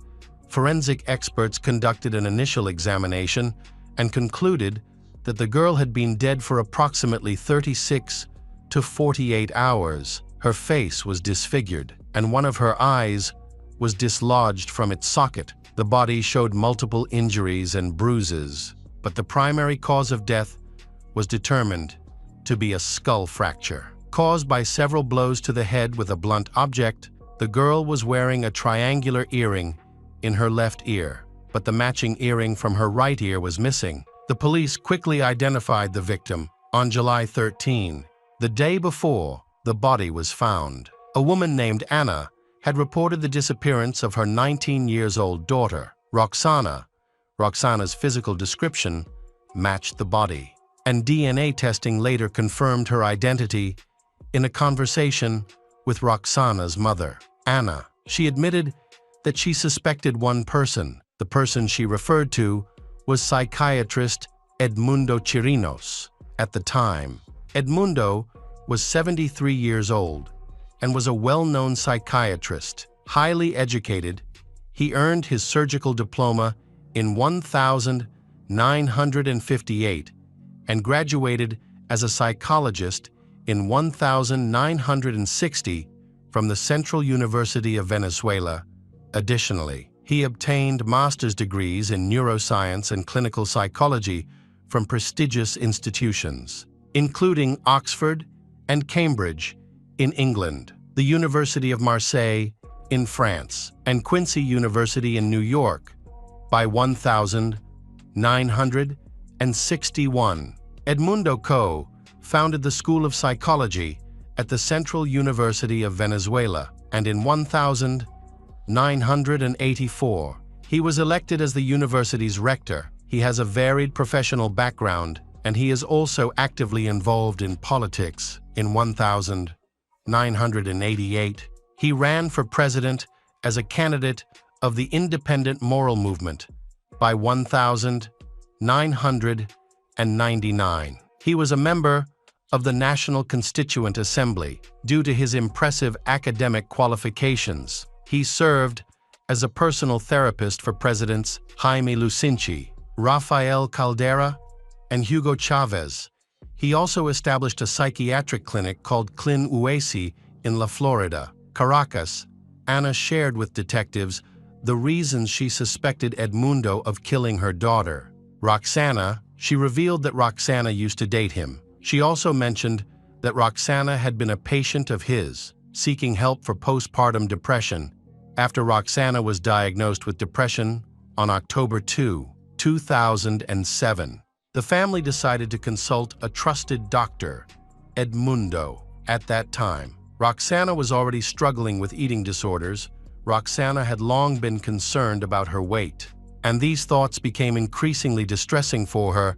Anna said that during her first consultation with Dr. Edmundo, Roxana was diagnosed with schizophrenia, a decision her family felt was made too quickly. Nevertheless, they decided to follow Edmundo's advice when he suggested that Roxana try a method that would increase her sleep time. He believed that this method could solve her problem. The sleep therapy he proposed involved taking small doses of sedatives and sleeping pills over a period of time. When Roxana met Edmundo again for further consultation, he began asking her strange questions, including whether she had a boyfriend. She replied that she did, but this was not true. She had feelings for a young man named Mariana, who did not return her affection. Mariana was also her sister's classmate, and at that time, she only had a friendly relationship with him. Edmundo then inquired if she had been intimate with her boyfriend, to which she truthfully answered no, as she was still a virgin. During their first meeting, Edmundo attempted to get physically closer to Roxana, which felt inappropriate to others, however. She began to notice that his desire for physical closeness with her was becoming more apparent. After one of Roxana's consultations, she asked her mother to take her to the pharmacy to buy sanitary pads because she had unexpectedly started her period. Roxana's mother, Anna, was aware of her daughter's menstrual cycle and knew that this period was not due yet, although this was unusual. Anna remained calm. One day, while Roxana was in another sleep therapy session with Edmundo, Anna waited in the waiting room and met another mother named Luisa, who was also there for her daughter's sleep therapy. They exchanged phone numbers, and during their conversation, Luisa revealed that her daughter had also started her period right after a session. Both speculated that these occurrences might be side effects of the sedatives and psychotropic medications their daughters were taking. On October 15, 2007, Roxana had her last consultation with Dr. Edmundo. Near the end of the session, She woke up when the sleeping pills she had taken stopped being effective. The first thing she noticed was a bright light shining in her eyes. Then, she felt Edmundo touch her lips and kiss her. In a matter of moments, he removed her underwear and began to assault her. She was in shock and tried to escape. But he quickly stopped her, hugged her, and said that sedatives can sometimes cause hallucinations. When she left the clinic, Roxana went to meet her mother, Anna, and together, they walked to the shopping mall. There, they met her best friend Valentina, seizing the opportunity when her mother was not listening. She told Valentina about what had happened in the clinic. Valentina was so disturbed by Roxana's story that when Roxana went to the restroom, she spoke to Anna about her concerns. When Roxana returned, Anna immediately confronted her, asking what had occurred at Edmundo's office. She recounted the events, though her memory was hazy due to the sedative. After hearing the details, Anna took Roxana to a gynecologist, and the doctor confirmed what Roxana had said. She had always been honest with her mother, so Anna believed that her daughter was not at fault. Roxana's horrifying revelation, coupled with a medical examination, shows that Edmundo took advantage of her. Anna considered suing Edmundo for violence against her daughter, Roxana, but later she felt worried about this decision. She doubted anyone would believe her, because Edmundo was a famous and prestigious doctor with many connections in the political world. She worries about the consequences both she and her daughter will face if she files a complaint. After leaving the gynecology clinic, Anna takes Roxana back to Bay del Pasco for a psychological consultation with Dr. Abel. As they are concerned about her mental health, the girl was experiencing insomnia and nervous breakdowns, and she frequently expressed a desire to see Dr. Edmundo. Abel diagnosed with bipolar affective disorder and eating problems, which made her feel anxious and stressed. She underwent treatment with Abel until mid-December 2007, during which she showed significant improvement. As a result, Abel recommended that she return to Caracas to continue her studies. He also advised avoiding any meetings with Edmundo. Anna found a female psychiatrist, Audrey Roussin, at the Scarakis Treatment Center in Caracas now. Roxana could continue regular psychiatric consultations to maintain her mental health, which was a relief for Anna, however. As soon as Roxana returned to Caracas, she started an intimate relationship with Edmundo. This time, their interactions were not about consultations or treatment sessions. In her blog, she described their first encounter and mentioned that their relationship was without commitments. As Edmundo was much older than her, she also shared her feelings for him. However, she felt worried because in his eyes, she was just an object to satisfy his sexual desires. She became more and more emotionally dependent on him. Over time, her family and friends realized that this relationship was still going on, and they tried everything to convince her to change her mind. They wanted to force her to break up, but she refused. Roxana trusted her mother and sister completely because they knew her very well. They noticed a sudden change in her mood. Initially, she hoped that Edmundo would develop feelings for her, but as time went on, her hopes faded. By May 2008, she was fed up because she no longer wanted to be the object for him to satisfy his sexual desires. She threatened him that if he did not change, she would make their relationship public. She also planned to gather evidence of his mistreatment of other patients. She warned him that if the incident was exposed, his career would be over, as no one would want to see him for medical treatment anymore. Edmundo understood Roxana better than ever. He was aware that she had once participated in a popular television program, giving her a platform to share her story with the media. Additionally, the TV channel that aired the program was owned by someone who had previously clashed with he, making the fallout even more serious. It became clear to he that if she went public, it could lead to a nationwide scandal. On July 12, 2008, around 2 p.m., Roxana met with Mariana, a young man she had previously loved. In the Chacao area, he was supposed to help her write a script. The meeting took place at a shopping mall around 6 p.m. However, the meeting was interrupted when Edmundo kept calling to harass Roxana. She felt forced to cancel her date with Mariana, saying she needed to see her best friend. Irma, however, Mariana, who knew Roxana well, quickly realized she was actually going to see Edmundo. In fact, Mariana, Roxana and her sister were all close friends and knew about her relationship with Edmundo. He had told her many times that he did not approve of the relationship, but his words had no effect. She often had to come up with excuses to hide from her friends and family whenever she went on a date with Edmundo, because she did not want to be criticized. Ultimately, Mariana had no choice but to put her in a taxi, knowing she was indeed heading to meet Edmundo. Earlier that evening, she had planned to meet Irma, but she eventually texts Irma to say she's going to meet someone Irma also knows. Referring to Edmundo, Irma understood immediately. When Irma called, she around 7:40 p.m., but only received a brief answer. After that call, no one heard from Roxana again. When the police began investigating the case, Edmundo tried to defend himself and gave interviews about Roxana's disappearance. During the interview, he confirmed that she had come to the clinic that day, but had only stayed for a few minutes. On July 21, 2008, Edmundo was called to the prosecutor's office to testify as a witness, but failed to appear. Consequently, the detectives assigned to the case searched his belongings, starting with his office at the La Florida clinic. There, they discovered a triangular earring, which matched the one found on Roxana's body. They also found blood stains in the office and collected samples for DNA analysis using luminol. Forensic experts found large blood stains on the sofa, which appeared to have been meticulously cleaned.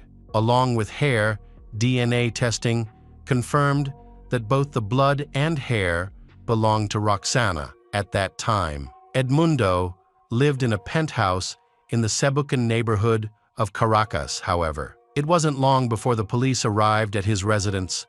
What they discovered among his personal belongings shocked them. They found 1.2 photographs of women, some naked, others in their underwear. Most of these photos were taken at his clinic, and the women appear to be under the influence of psychotropic drugs. Among the photographs were also images of Roxana. This evidence implicated Edmundo in Roxana's death. Despite this, he denied all accusations from the start. On August 1, 2008, Edmundo was arrested and charged with the attempted murder of Roxana. During the initial hearing, the court ordered that he remain under house arrest while the investigation continued. He was also prohibited from leaving the country, and his medical license was suspended. However, despite these bans, he continued to quietly provide psychological counseling services at home for 2 years. Until the trial began,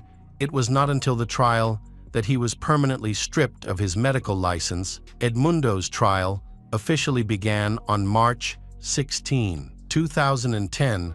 The prosecution presented its case based on evidence gathered during the investigation. According to them, on July 12, 2008, Edmundo asked Roxana to come to his office. Shortly after 7:00 p.m., she went to his clinic in La Florida, where he struck her repeatedly in the head with a blunt object. An autopsy revealed that she had suffered at least 7 skull fractures. Additionally, the amount of drugs in her system far exceeded the recommended therapeutic dose. It was also discovered that she had been taking antidepressants during the trial. The prosecution has established that Roxana, due to her psychological condition, was emotionally unstable and easily manipulated. Edmundo, being medically trained, was fully aware of this and exploited his expertise to manipulate and intimidate her. 15 women testified during the trial, all alleging that Edmundo had subjected them to abuse during sleep therapy sessions. The court verified their claims. Edmundo's defense team argued that Roxana's visit to his office that day was very brief. Suggesting he had no involvement in her murder, they attempted to shift the blame to someone else, asserting that he had no connection to the crime. However, despite these efforts to distort the facts, the evidence presented to the court was overwhelming. In September 2010, the court sentenced Edmundo Chirinos to 20 years in prison to be served in the state of Miranda. At that time, the maximum sentence for similar cases was 30 years. While in prison, Edmundo underwent surgery in the intensive care unit. Afterward, it was claimed that he could neither speak nor walk and began using a wheelchair less than 2 years later. In March 2012, he was released from prison to serve the rest of his sentence at home. This news spread across various media outlets, and what drew attention was that, upon his release, he was speaking perfectly normally. This sparked public outrage. As many saw it as an injustice, it appeared that arrangements had been made to allow him to return home. It became evident that the surgery had not resulted in the severe complications that were initially reported, leading to speculation about the true reasons for his release. On August 24, 2013, Edmundo passed away at his home from natural causes. The story of Roxana and Edmundo remains etched in the minds of many Venezuelans and is considered one of the most shocking cases in the country's history. Hello again, true crime fans. We've got another mysterious case to explore. The case of Tiffany Maher. Tiffany Maher was born on April 29, 1973, in Tulsa, Oklahoma. Her father was a college professor, and her mother, a Harvard graduate, eventually became a housewife. They had high expectations for Tiffany. Her parents set a goal for her to earn a college degree, and they worked hard to support her. Tiffany had a high IQ, and her family created a nurturing environment focused on education. As a result, she entered university, fulfilling her parents' dream for her. Tiffany has a sociable and humorous personality. She is very intelligent and friendly. Tiffany is not interested in romantic relationships. She focuses on her studies, which she enjoys very much. She feels that she has the ability to achieve great things with her intelligence, so she has chosen to postpone looking for a life partner. Tiffany is 40 years old and lives in the small town of Tulsa, Oklahoma. Although intelligent and educated, she is still single and is looking for her soulmate. She has a deep affection for animals, so her friends gave her 2 cats. The cats have become an important part of Tiffany's life. She loves them dearly and treats them as if they were her own children. During this time, Tiffany served as an associate professor in the chemistry department at Northeastern State University. She was well known for her sociable and friendly nature, easily connecting with everyone. Her lectures were not only informative, but also engaging, featuring a mix of stories and jokes that kept students entertained. Her cheerful personality made her beloved by everyone in her circle. Outside of work, Tiffany enjoyed crocheting and going to karaoke with friends. She was comfortable being alone and dedicated herself to her work, becoming one of the university's leading specialists, which was greatly appreciated.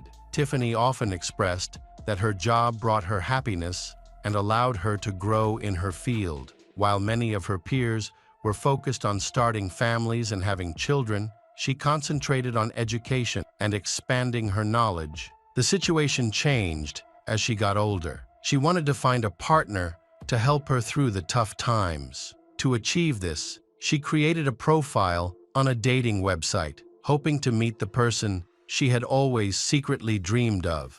On May 31, 2013, Tiffany's best friend, Sarah, received an unexpected text message from a staff member at the university where Tiffany worked. Tiffany was scheduled to give a presentation that day, but she did not show up, which was unusual for such a responsible person. Regardless of the circumstances, she always arrived early and prepared thoroughly, so her absence was very worrying.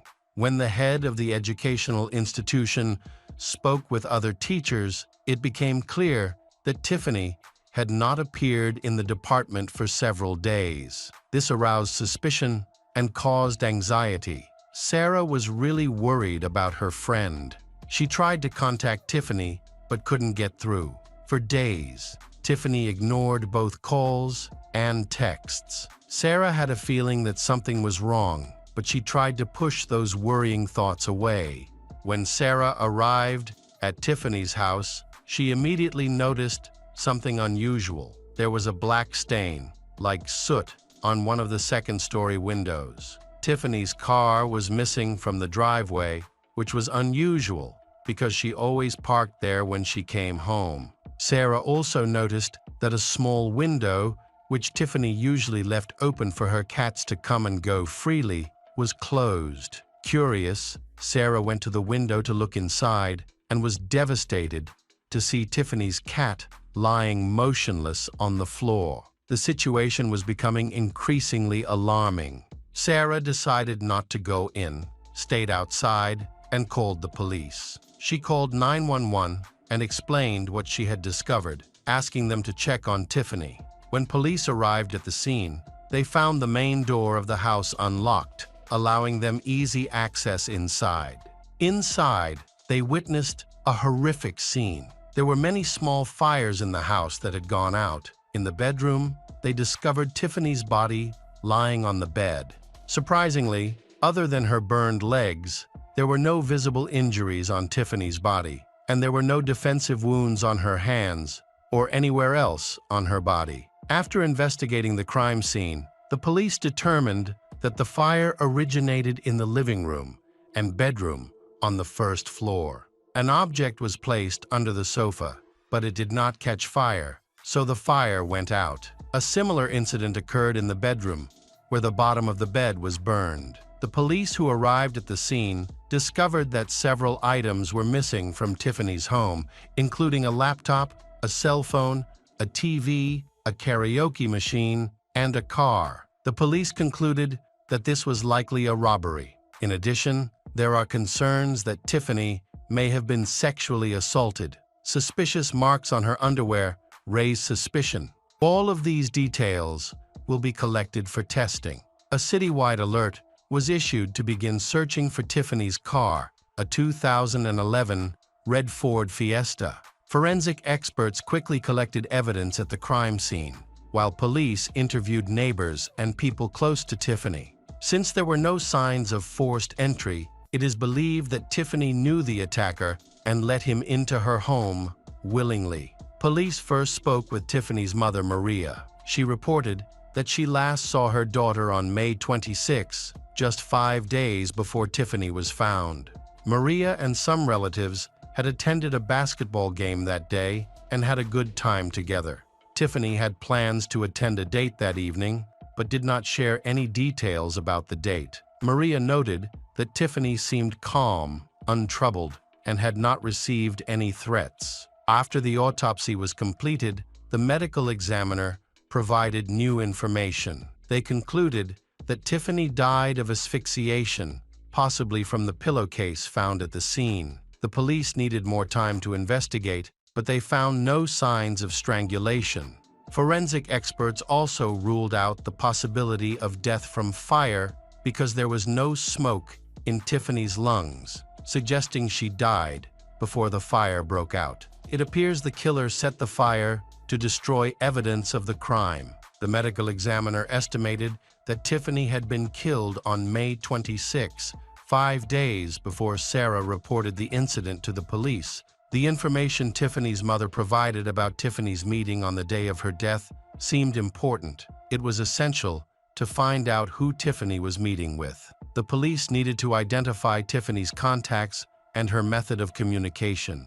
Tiffany's mother suggested that they investigate her office at the university, where she often spent a lot of time. At first, the office seemed unremarkable. However, police found a working computer and discovered that Tiffany had a profile on a dating website. Her best friend confirmed that Tiffany had recently been considering dating and finding a partner. Tiffany was using a popular Canadian dating website at the time. police contacted the site's administrators to gather information about Tiffany's dating activities and messages. Since the site was based in Canada, they had to submit a request and wait for a response. Police then received a tip that led them to Tiffany's car, which had been found abandoned in the parking lot of an apartment building where her parents lived. Her parents did not mention the presence of the car, which aroused suspicion. Police interviewed them again, but her parents were completely unaware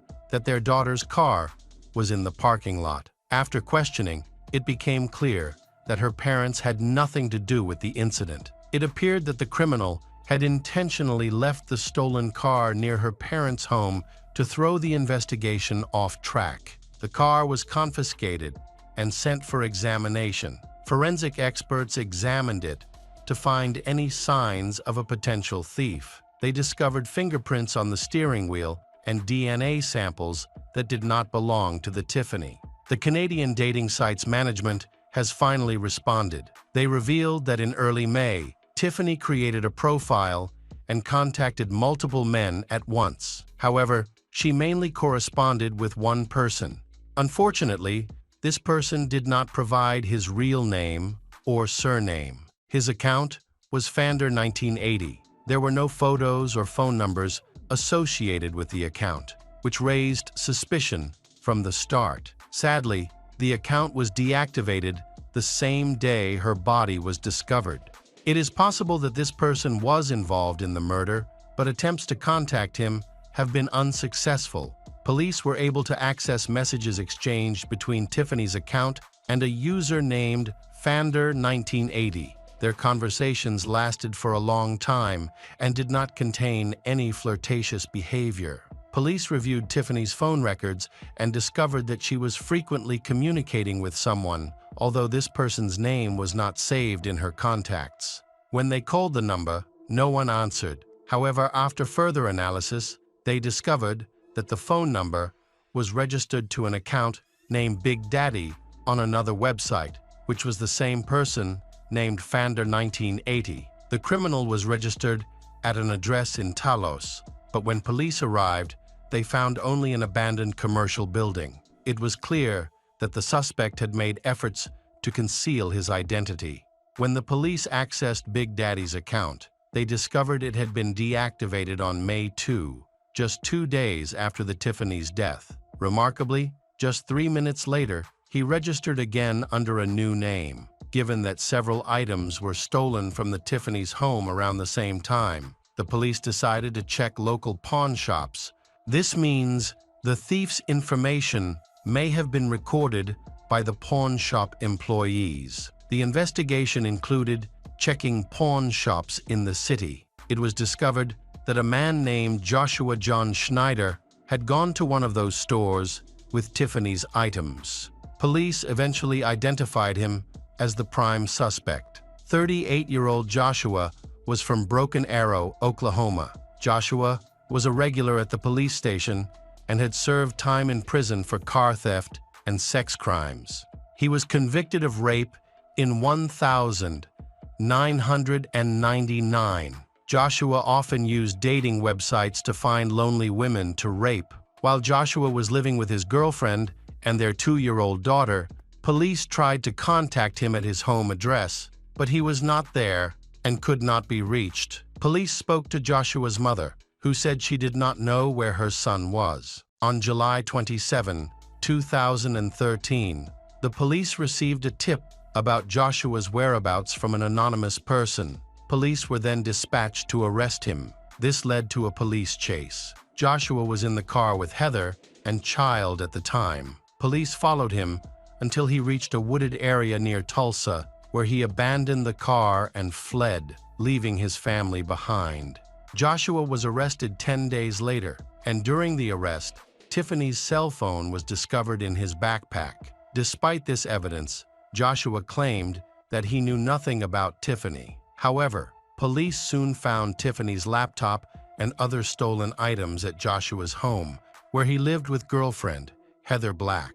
This raised suspicions about Heather's involvement, leading to her arrest as well. The child was placed in the care of Child Protective Services and Joshua's DNA was found on Tiffany's bedsheets and on the steering wheel of her car. This evidence linked him to the crime. The police found a text message from his mother on his phone. She had written it shortly after the police arrived at the house. She warned him that he should run away because the police were looking for him. She was then made an accomplice, as she had tried to cover up for the murderer. Joshua and his mother, Karen, were then taken to the police station. It was clear that she was trying to warn her son and help him avoid the police. It is also possible that she was involved in the crime, and those theories need to be investigated. At first, Karen claimed that she did not understand what was going on. However, when she realized that the police had strong evidence for an arrest, she became increasingly concerned. She eventually admitted that she had warned her son after the police arrived, but denied any involvement in any other wrongdoing. In July 2013, Joshua was arrested for murder, rape, robbery, and attempting to cover up the Tiffany investigation. His girlfriend, Heather, chose to cooperate with the police, and all charges against her were dropped. During the hearing, she confirmed that Joshua had confessed to Tiffany's murder and that he had tried to avoid the police, putting both her and her daughter in danger. Faced with overwhelming evidence, Joshua began to speak out. He claimed that his online relationship with Tiffany began as a simple flirtation, but they eventually decided to meet in person. On the day of their meeting, they had sex and then spent some time talking. When Joshua suddenly confessed that he was living with a girl and a child, Tiffany was furious. She then threatened to expose their relationship. This led to a fight. While trying to defend herself from Tiffany's attacks, he hit her, causing her to fall and become unconscious. There was also a fire, and he was not sure how it started. He claimed that when Joshua left the scene, Tiffany was dead. However, the prosecutor's office believed his entire story to be a lie and found it completely unbelievable. The prosecutor's office pieced together the facts of the case. On May 26, Tiffany attended a basketball game with her parents. That evening, she met Joshua at her home. When he arrived, Joshua overpowered her, attacked her, and then strangled her. He claimed that their encounter was consensual, but experts believe that was not the case. He decided to kill Tiffany and then steal her belongings. He then tried to burn the house down to destroy the evidence. However, he fled the scene before realizing that the arson had failed. It was clear that the fire was intentional. After leaving the crime scene, he stole Tiffany's car. He then used it to drive to Tiffany's parents' apartment complex. He left the car there to distract the investigation. Police discovered that some of the stolen items were sold by Joshua at pawn shops, while other items such as his phone and computer were left at his home, Joshua. The defense argued that Joshua had been abused by his father as a child, which had a negative impact on him. However, this claim is not convincing, given the horrific nature of the massacre. There is no way to justify such actions. Joshua was a danger to society and showed no remorse for his crimes. Throughout the trial, there was no sympathy for his. As a result, the jury found Joshua John Schneider guilty on all counts. He was sentenced to life in prison without the possibility of parole. Joshua was denied parole. He questioned the jury's ability to conduct a fair investigation and argued that Tiffany's death could have been an accident or manslaughter, since she had invited Joshua to her home. His attorney sought a retrial, believing that this would result in Joshua receiving a fair trial. The defense argued that Joshua's constitutional rights had been violated and that the investigation had been hasty in its conclusion. The defense argued that not all of the evidence from the investigation was presented to the jury. They pointed out that Joshua's girlfriend Heather was involved in the case. However, she was able to clear herself of any wrongdoing. Joshua is serving his sentence at the Davis Correctional Facility in Holdenville, Oklahoma. Despite this outcome, the lawyer continued to advocate for Joshua's case. He appealed to the jury's sympathy, highlighting that Joshua had a 2-year-old child who would be left without a parent. The defense maintained that Joshua was incapable of committing such a crime, arguing that he loved his son and did not want to return to prison and lose the chance to raise him. Once again, accusations were directed at Heather, but these efforts did not yield any changes in Joshua's sentence, which was ultimately upheld. Welcome back, detectives. Let's dive into another horrible case. The case of Elizabeth Johnson. Elizabeth Johnson was 23 years old, and her husband was 25. They lived in Tempe, Arizona, USA. Although on the surface they appear to be a happy couple, their reality is much different. Elizabeth's life has been through many hardships, which have negatively impacted her relationships. Her parents were addicted to illegal substances and barely cared for her, forcing her to grow up in poverty. Fortunately, her time in this dreadful environment was short-lived. Her mother passed away when she was still young, drowning after losing consciousness from an overdose of illegal drugs. At that time, her father was also in a state of madness and could not help her. A few years later, her father died from liver disease, which was also linked to his addictions. After these incidents, Elizabeth was sent to an orphanage. Several families adopted her, but then they returned her to the orphanage. These childhood damage caused Elizabeth much suffering. She had behavioral problems and was often labeled a problem child. Now she's faced with adult problems that she doesn't know how to handle. Those who knew her well said she was immature for her age, and she lived in constant fear of abandonment. This fear made her intensely jealous of her boyfriend, Logan. Elizabeth had difficulty controlling her emotions, leading to severe psychological stress. This often resulted in conflicts with her lover, Logan. During these conflicts, she frequently lost control and sometimes physically attacked him. Her immaturity made her unable to understand her own actions. Despite this, Logan loved her, and they got married after dating for a few months. He hopes that marriage will help she change. Unfortunately, her fear grew and her tantrums became very disturbing. For example, during a picnic, they had a fight, and Logan narrowly avoided falling into the fire. He only suffered minor burns. However, when she wasn't aggressive, they seemed like a great couple. Treat each other well and have the ability to become an ideal family.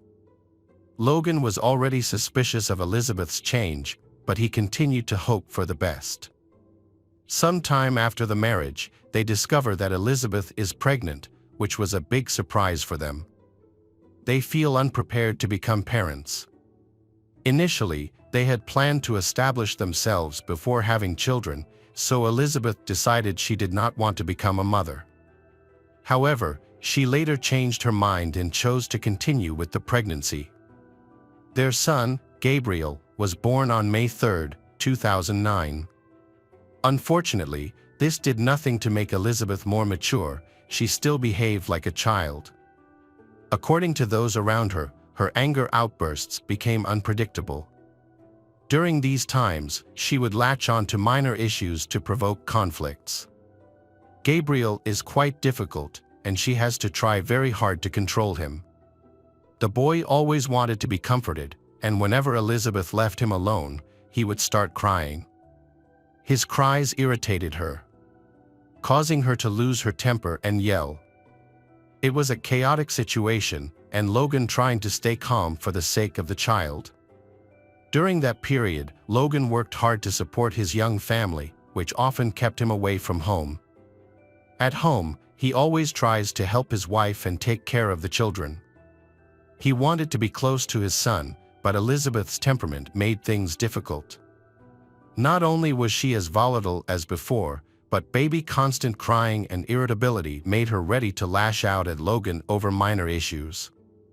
Her jealousy increased. She becomes more suspicious of Logan's interactions with other women. Her fear of being abandoned turned into panic, haunting her. Everything is getting worse and worse. Elizabeth accused Logan of loving their son, Gabriel, too much. She even grew jealous of the child, convinced that Logan loved her less since his birth. During her angry outbursts, her behavior became more extreme. She started smashing things, including household appliances and dishes. On one occasion, she even took a kitchen knife and cut up the sofa and her son's bed. Logan finds it very difficult living in such an environment. During these episodes, he feared for his life and the safety of the son. He wanted to be close to his child, but he didn't want to continue to endure Elizabeth's anger. Finally, he ran out of patience, especially when Elizabeth didn't change. After a few months of living like this, Logan announced that he wanted a divorce and moved out with his son, Gabriel. Elizabeth's childhood fears and traumas return, but she never takes responsibility for what happened. Instead, she blamed her husband, Logan, calling him narrow-minded. Worst of all, she began to threaten to give Gabriel up for adoption. Logan assured her that he could take care of the baby himself, making such an action unnecessary. Unfortunately, Elizabeth saw this as a new way to manipulate the situation and frequently used this threat against Logan. When Logan consulted a lawyer, he learned that by law, Elizabeth could not arbitrarily let someone else adopt their son, Gabriel. If the child's biological father disagreed, they would need to settle custody arrangements in court. Elizabeth could have given full custody to he, but she didn't want to. She just wanted to control him longer and get revenge. Eventually, they divorced, and they were granted joint custody. However, her erratic behavior made he feel it was unsafe for their son, Gabriel, to stay with her, so he sought full custody. This process took time. Meanwhile, the boy lived with his father, and his mother visited him according to their agreement. Over time, Elizabeth seemed to become less anxious and calmer.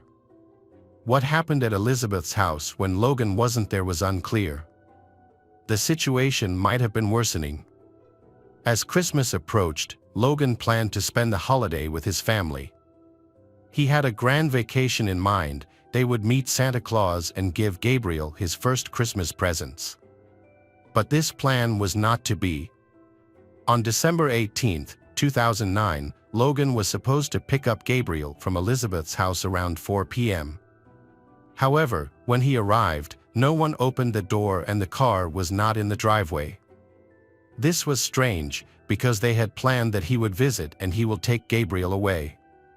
Then, he continued to knock. By this point, they had a well-established custody arrangement for the child. Everyone was accustomed to it, so Elizabeth's actions seemed unusual. She couldn't just take Gabriel and go wherever she pleased. Logan looked through the bedroom window and saw furniture boxes scattered and emptied on the floor. He thinks she's gone crazy again. She must have packed her things and taken Gabriel away to an unknown location, so he became very worried and immediately contacted the police. Unfortunately, by law, nothing could be done because Elizabeth was Gabriel's biological mother. She was the child's legal guardian. The authorities ignored Logan's worries. Although this made he feel discomfort, he was forced to go home. For the following days, nobody managed to reach Elizabeth. She remained silent. No one understood what had happened, making the situation more complicated. Only Logan and his family were interested in the search. The police ignored his warnings that Elizabeth could be a danger to Gabriel. He had no choice but to do everything to contact she. Unexpectedly, on December 27th, he received a message from an unknown number, but it was clear it was from Elizabeth. She wrote that he would never find his beloved son, Gabriel. She was leaving the country, and when she arrived, she would send him the exact address where he could find Gabriel's body. She also added that, earlier, she had strangled her son, Gabriel. After hearing these words, Logan could barely stand, but he immediately called the unknown number. At first, Elizabeth ignored those calls, but finally answered on the 6th attempt. Logan insisted that she was lying and that Gabriel was fine. However, Elizabeth claimed to have strangled the baby and put it in a trash bag with diapers and then threw it into a dumpster. She said it was revenge for his countless betrayals. After this, Logan contacted the police, but to his surprise, he was again told that they could do nothing. The police did not take what Elizabeth said seriously. The next day, the police got involved because Elizabeth will have to attend the final trial for custody of Gabriel, but she did not appear in court as expected. So they started looking for her. They quickly determined she had gone to San Antonio, Texas. Shortly after moving there, she sought employment and attended a nightclub casting to become a dancer. Other dancers remembered her well and identified her from photographs. She was seen attending the casting alone, without Gabriel. However, after that, she did not appear. From the first time we met, everyone realized that she had a very bad personality.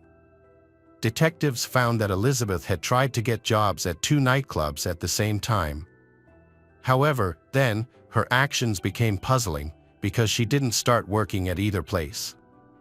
Investigators tried to determine the last time she was with Gabriel before she called Logan to report the murder.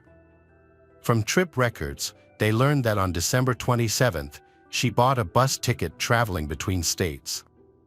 Gabriel did not accompany her on this trip from San Antonio to Florida. The investigation brought them to Miami on December 29th, where Elizabeth was arrested at a motel. Investigators questioned her about Gabriel's whereabouts and interrogated her about messages and a call to Logan. She denied the accusations, claiming she only wanted to annoy and get back at he. She mentioned she was heading to San Antonio to meet a couple interested in adoption. This was actually about illegally handing over a child to strangers. She claimed that she spent 3 days with they to ensure they were suitable and capable of caring for Gabriel. On the 3rd day, they met at a park. She gave Gabriel to they and left to begin a new life. She couldn't recall their names or contact details. But after some thought, she mentioned that the woman might be named Cheryl. It all sounds unreasonable, and the most confusing thing is that Elizabeth decided to leave Gabriel with a stranger, while Logan wanted to take care of the boy himself. Why is it necessary to separate the child from the father and find another family to raise the boy? That is illegal. Elizabeth had no answers to these questions. Law enforcement officers searched the San Antonio landfill using specially trained dogs, as there was a chance that the tip given to Logan was true. However, Gabriel's body was not found there. Then, authorities focused their attention on a family suspected of illegally adopting Gabriel. For Logan, this lead was his last hope of finding his son alive. Logan recalled a similar incident 6 months earlier. On that occasion, she went to the airport with Gabriel, seemingly planning to start a new life. Luckily, she didn't make it to the plane and was arrested by the police for trying to kidnap Gabriel. Elizabeth recounted that she cried a lot at the airport. And then, she met a 40-year-old woman named Tammy Smith. Seeing her hugging Gabriel and crying, Tammy decided to comfort her by expressing sympathy. She confided in Tammy that she felt incapable of being a good mother to her baby. Tammy then asked if she was considering giving her baby up for adoption. At first, she insisted that she wouldn't do it. Despite this, she and Tammy became friends after their encounter. They shared many similarities, particularly a difficult past. Tammy had worked as a dancer in a strip club and had been married to 2 men simultaneously at one point. She had a deep fear of being alone, which negatively impacted her life and relationships. She had been married 5 times and had 3 children with different men. All her children lived with their biological fathers, and she had lost parental rights. Unexpectedly, after 2001, changes occurred in Tammy's life. She decides that she really wants to raise her child and get her child back. There was no longer an opportunity to give birth again. So she turned to the services of the black market.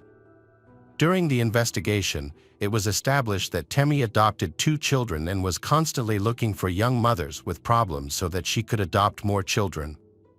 She used social networks to persuade young women to give up their children and even approached pregnant women on the street, asking if they were planning to give up the child. After talking with Temi, Elizabeth decided to give Gabriel up for adoption. Temi became Gabriel's mother.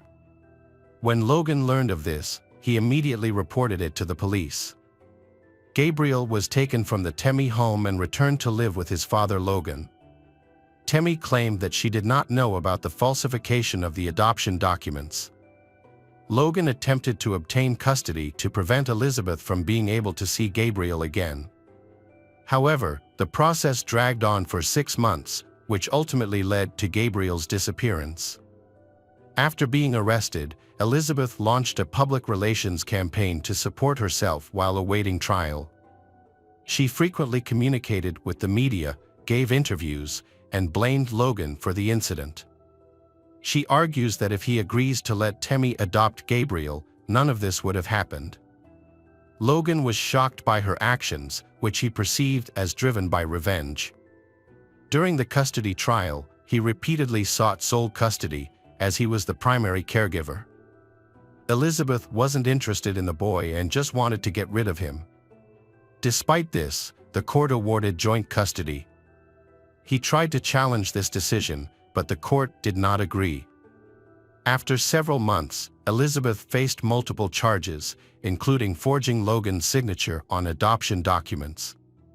However, the court considered this a minor crime, so it only imposed a 30-day prison sentence for signature forgery.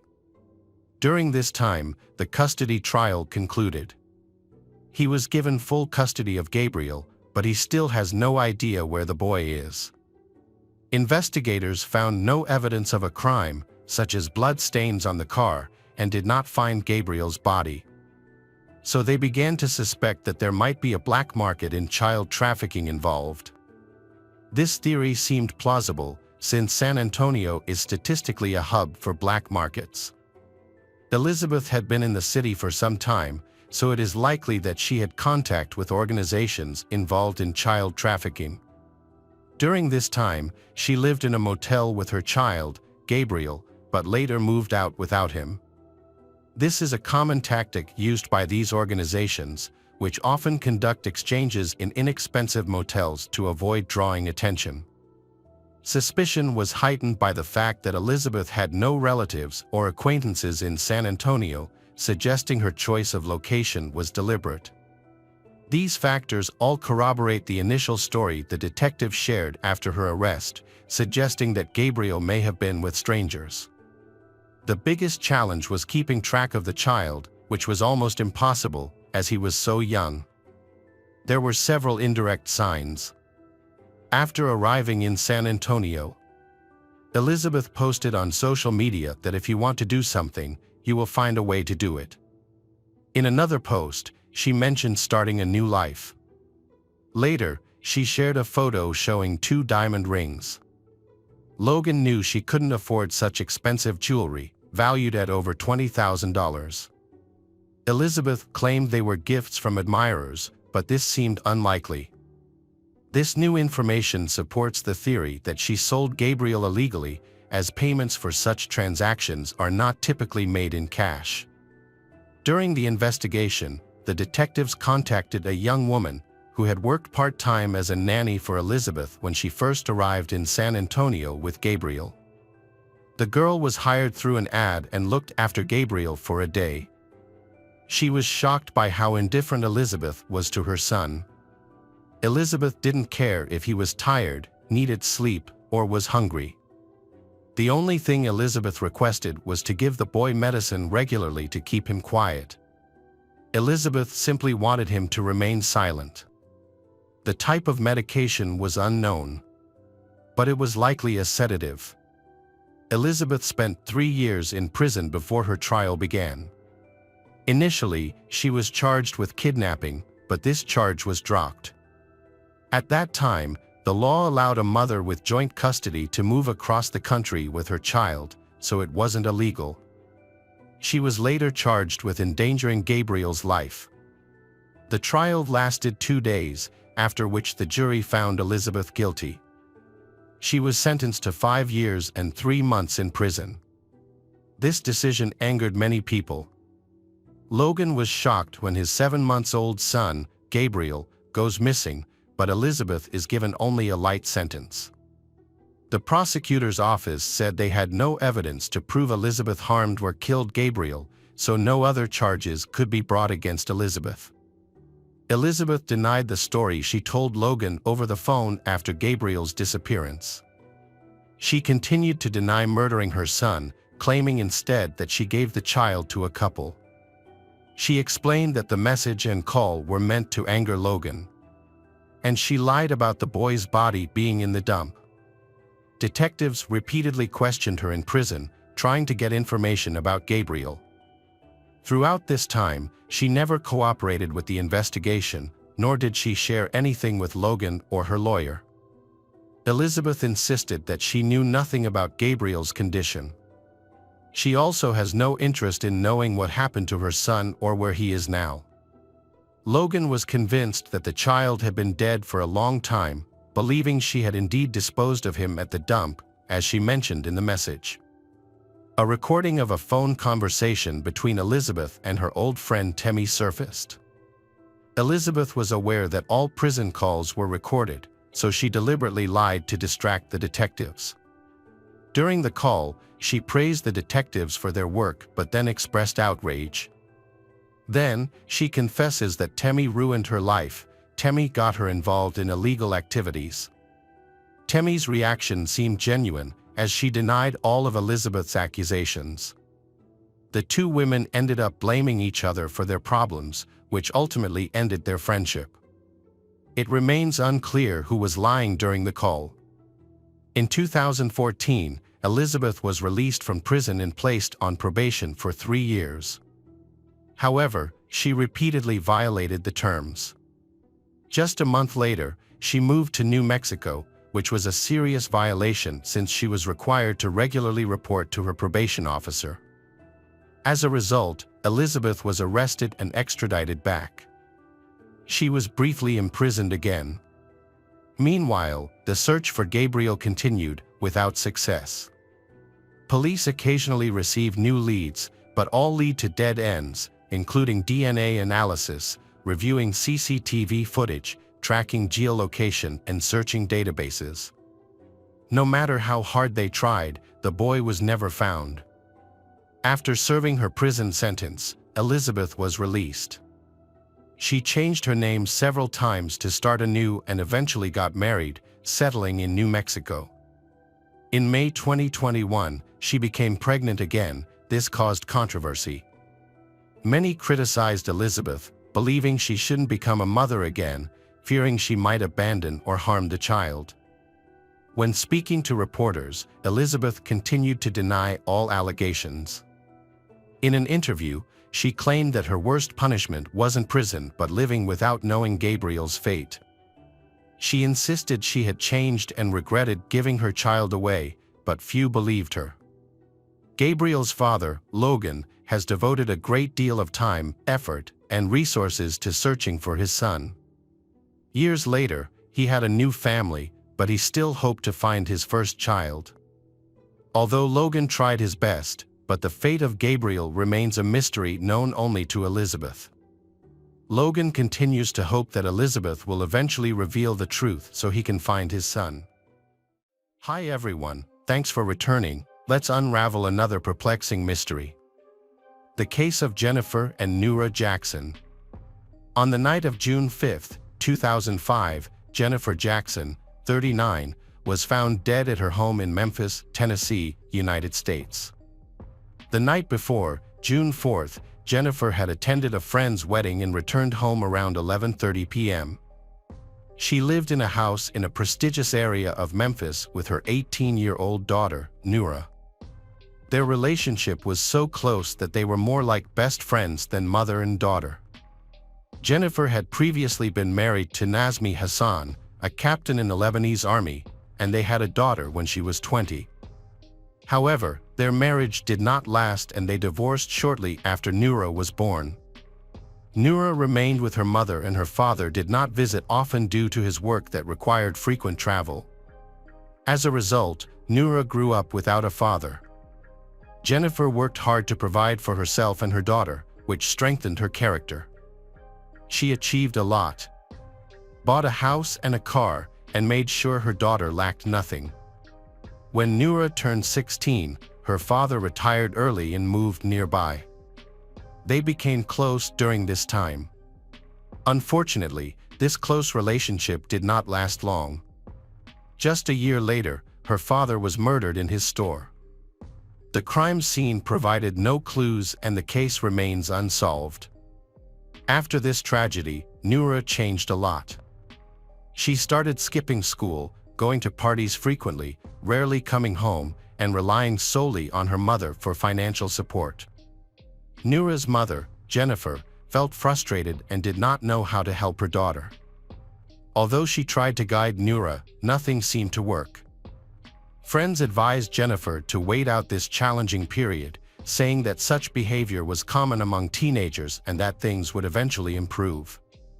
Trusting their advice, Jennifer chose to take a step back. However, tensions within the family remain high due to Noura's defiance until a new horrifying event occurs. At approximately 5 a.m. on June 5, 2005, neighbors heard a loud and persistent knocking on the door.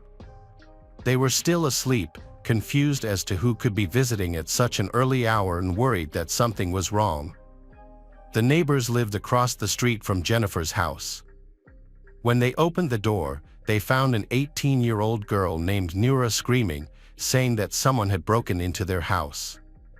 The neighbor then took out a gun for protection and followed Noura to Jennifer's house. They entered through the back door. Noura entered first. She rushed to the phone and called 911. She told the police that someone had attacked her mother.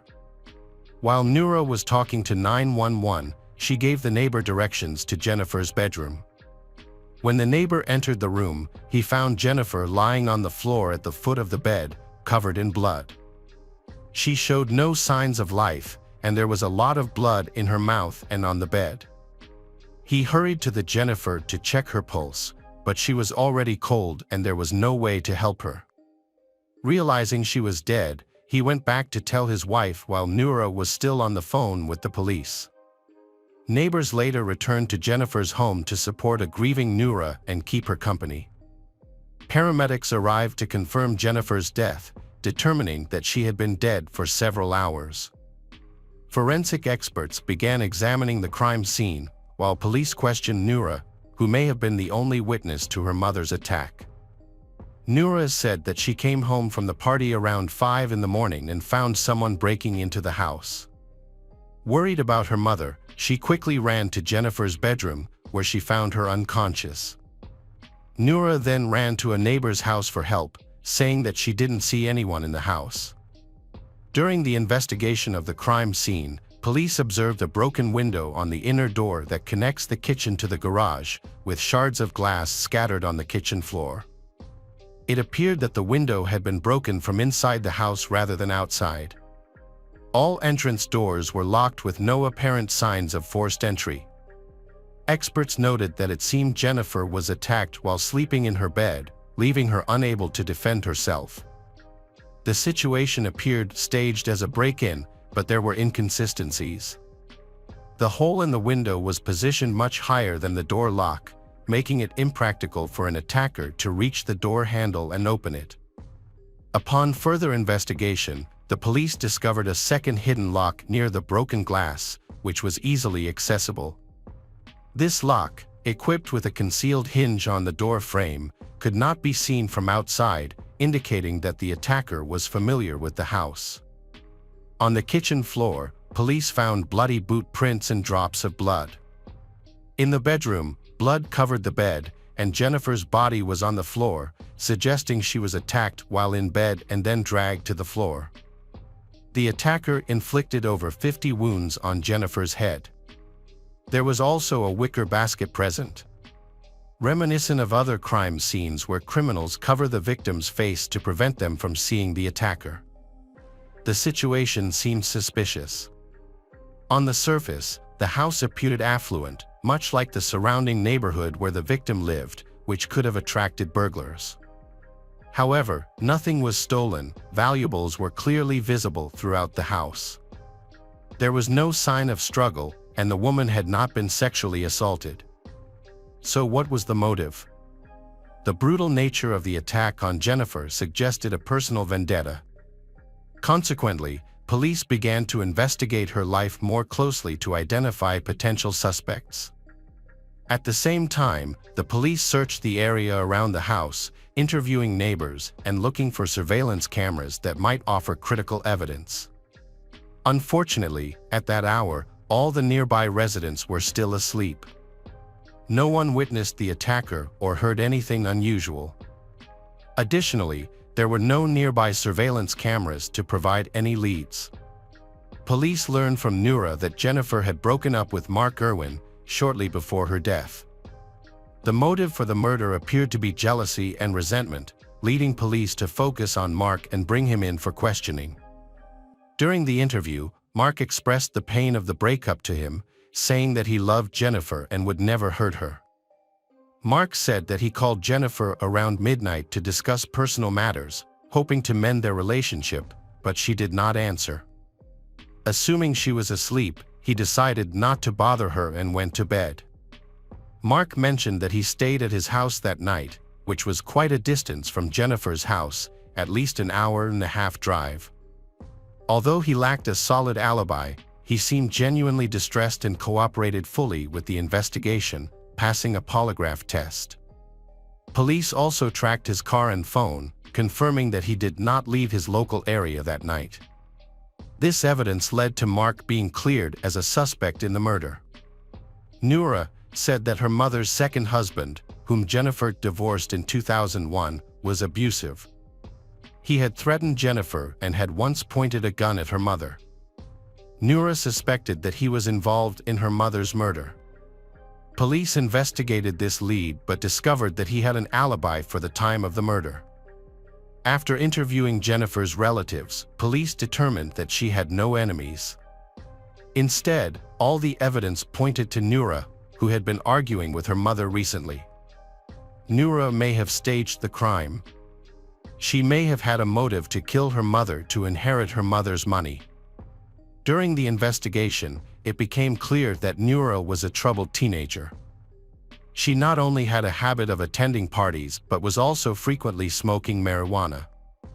Noura had a short temper, often displayed aggressive behavior, and would resort to using foul language. She demanded money and, when denied, would resort to physical aggression.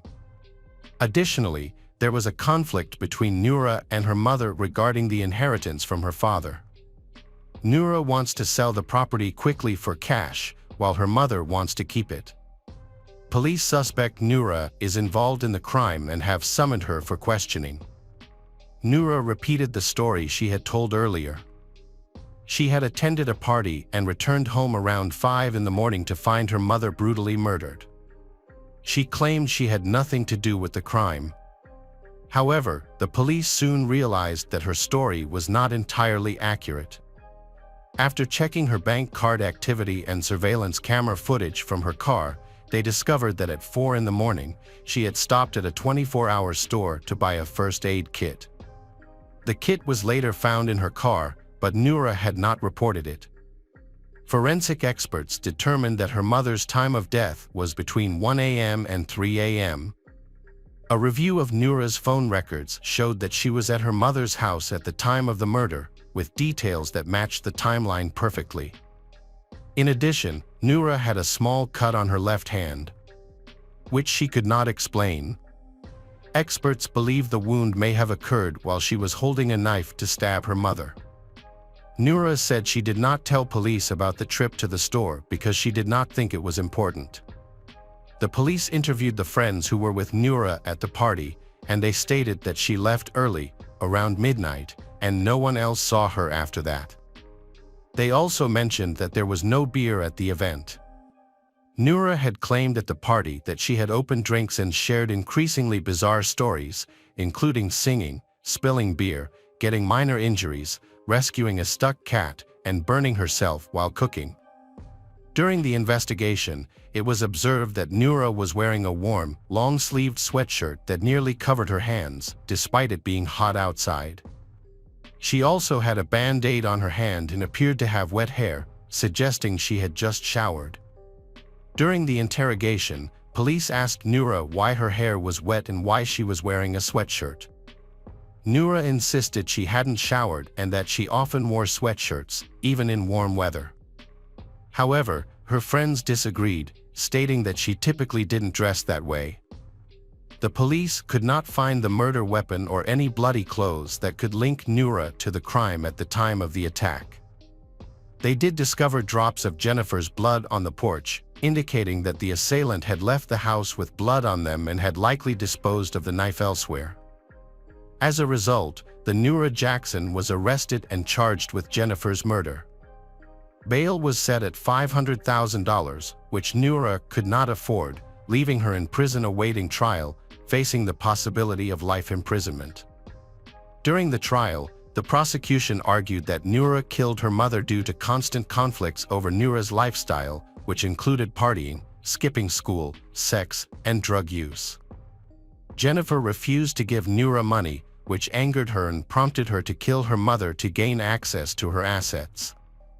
Witnesses spoke of a troubled relationship between the two. Jennifer's sister said that tensions had escalated a week before the murder, when Jennifer told Noura that she needed to change her lifestyle or leave the house. A friend who attended the party with Noura claimed that Noura expressed feelings of hatred toward her mother. A cousin shared that Noura asked about inheritance and life insurance, which raised suspicions. A neighbor reported that Noura had angrily demanded money from her mother just a week earlier. Additionally, evidence suggested that there was a dispute regarding the sale of her father's car. The prosecution argued that there had been a staged break-in and that phone records showed Noura was home at the time of the murder. The prosecution presented evidence that Noura had left the party early and spent about 3 hours at home before going to get a first aid kit. While Noura claimed she had been driving around town, phone records showed that she had actually been at home. She claimed that she had left her phone at home, but this was disproved when she called a friend from the store. The friend confirmed that Noura had called him at 1 a.m. on her home phone and hung up immediately. The prosecution argued that she hung up because she was afraid of being discovered after mistakenly calling from her home phone. The prosecutor pointed to inconsistencies in Noura's story, such as the sweatshirt and the cut on her hand. It was determined that she had gone to Walgreens at 4 a.m. to purchase a first aid kit for her cut, which included antiseptic and bandages. Surveillance footage from the store showed Noura asking for tissues at the counter to wipe away the blood, suggesting she had a fresh, bleeding wound. The prosecutor argued that Noura had worn the sweatshirt to cover her cut but was unsuccessful, as police had noticed the bandage on her hand. During the trial, a recording of Noura's 911 call was played. The prosecutor highlighted a peculiar moment. When asked if her mother had been shot, Noura confidently replied no, even though she was in a panic and likely couldn't tell the difference between a gunshot and a stab wound. A neighbor, whom Noura had contacted that morning, testified that he was surprised by how openly she discussed the incident. The neighbor, whom Noura had asked for help that morning, was clearly surprised to hear her talk about the situation. Noura entered her home first, seemingly unafraid, while the neighbor followed her with a gun, worried about a potential attack. This behavior aroused suspicion. The prosecutor alleged that Noura was under the influence of alcohol and illegal drugs and was motivated by a desire to make money to support her partying lifestyle. However, Noura barely spoke during the trial. Her attorney, who took the case pro bono, spoke for her most of the time. The defense argued that there was no direct evidence linking Noura to the crime. No murder weapon was found that contained her DNA or fingerprints, allowing her to be ruled out as a suspect. The lawyer accused the police of handling the investigation poorly. They found no evidence that would help identify the criminal. So the police chose to blame the troubled daughter to close the case. The lawyer argued that statistically, children rarely kill their parents, and this case differs from typical maternal murder cases. The attorney argued that the entire case was based on circumstantial evidence. Jennifer's bedroom did not contain Noura's DNA, and there was no Jennifer's blood on Noura's sweatshirt. The lawyer argued that if Noura had attacked her mother, she would have suffered much more injuries, but she only suffered one cut. The prosecutor denied this claim, saying that Jennifer did not defend herself. Instead, she was asleep at the time of the attack. Despite the defense's arguments against the investigation, the prosecutor's evidence convinced the jury, resulting in Noura Jackson being convicted of second-degree murder.